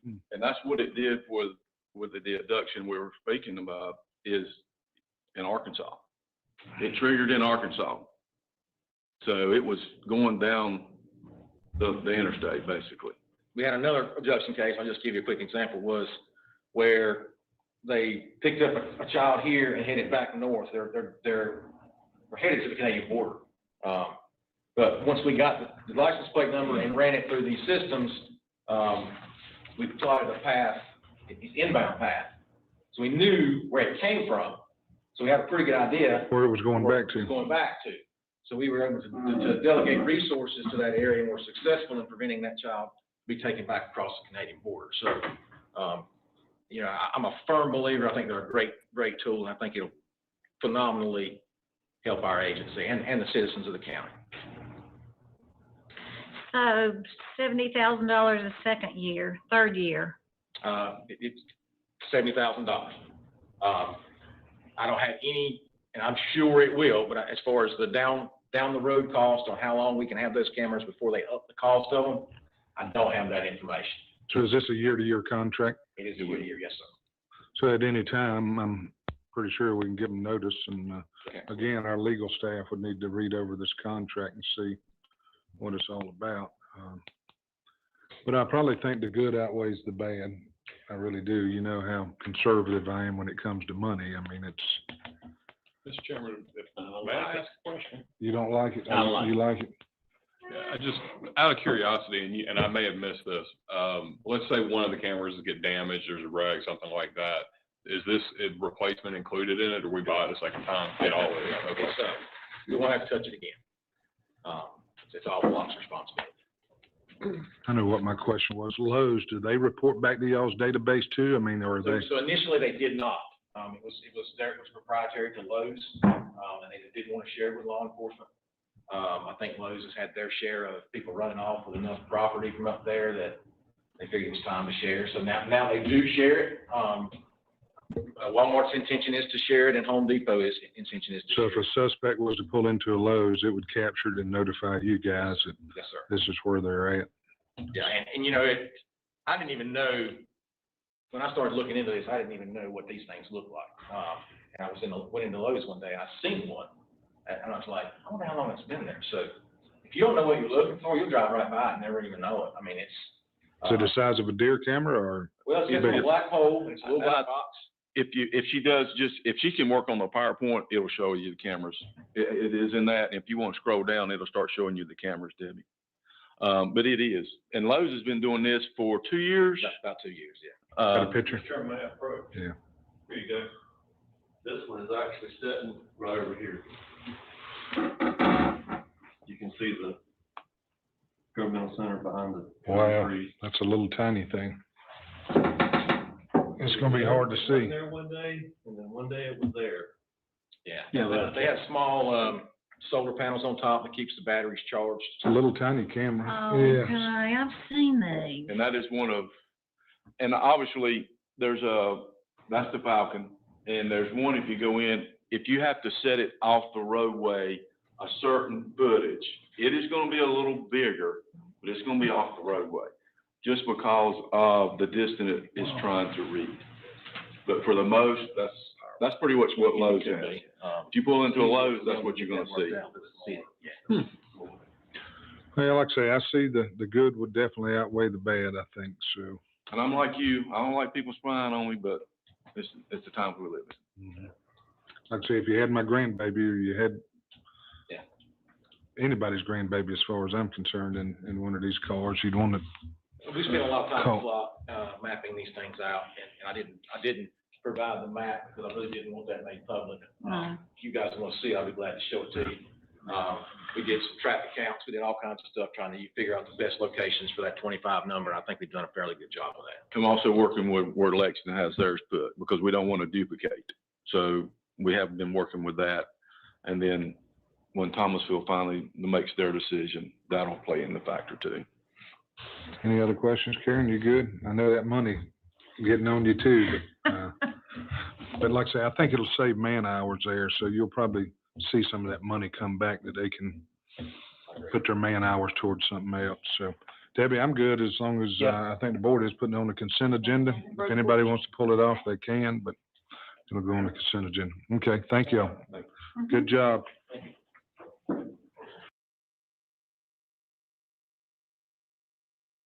right, I just wanted to play that for you guys. That was the October 3rd, 2024, when they first initially was brought in. And like I say, you can see there was nobody there. I mean, there was virtually nobody there. And, but kind of want to contrast that between then and tonight. I mean, everybody showed up, commented, you know, and that's what we got, results. Like I say, you know, then it was put in the consent agenda on October the 14th, and this was the one that was the 14th was the consent agenda. This is a consent agenda meeting, and I'm gonna kind of see how long it took to kind of just pass it.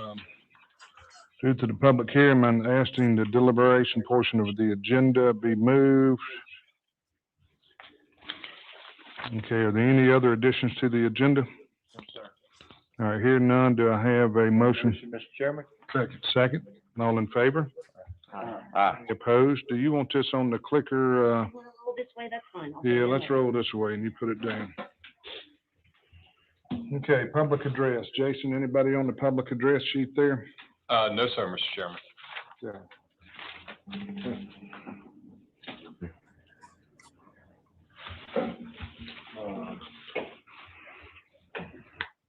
Okay, items for decision consent. All right, anything, anybody want to move anything off the consent agenda?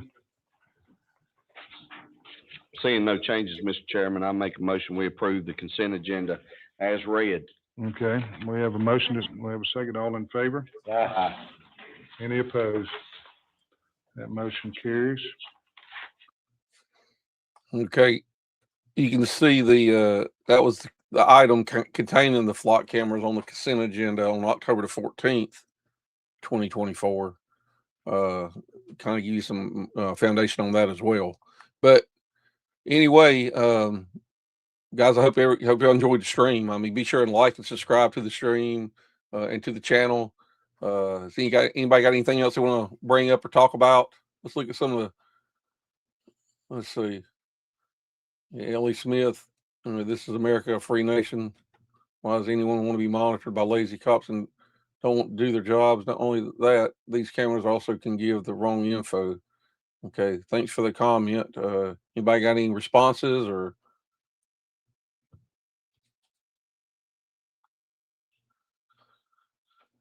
Also, this is act of treason.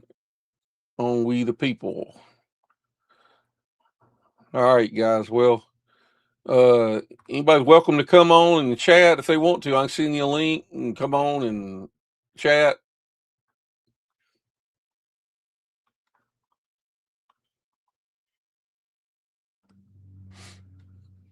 Let's see.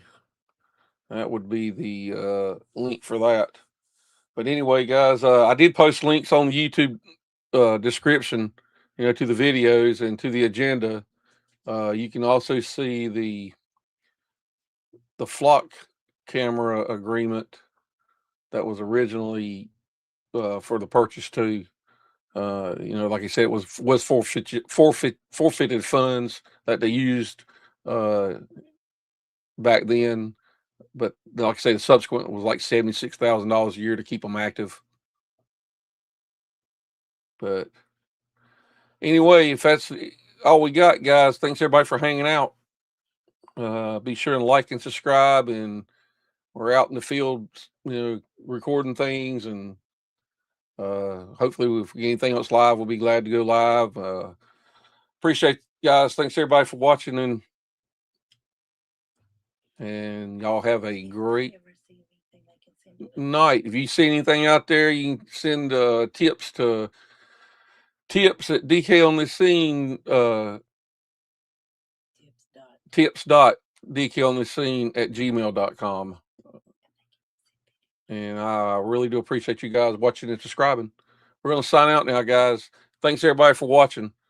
Y'all have a great evening and a great rest of the week if we don't talk before.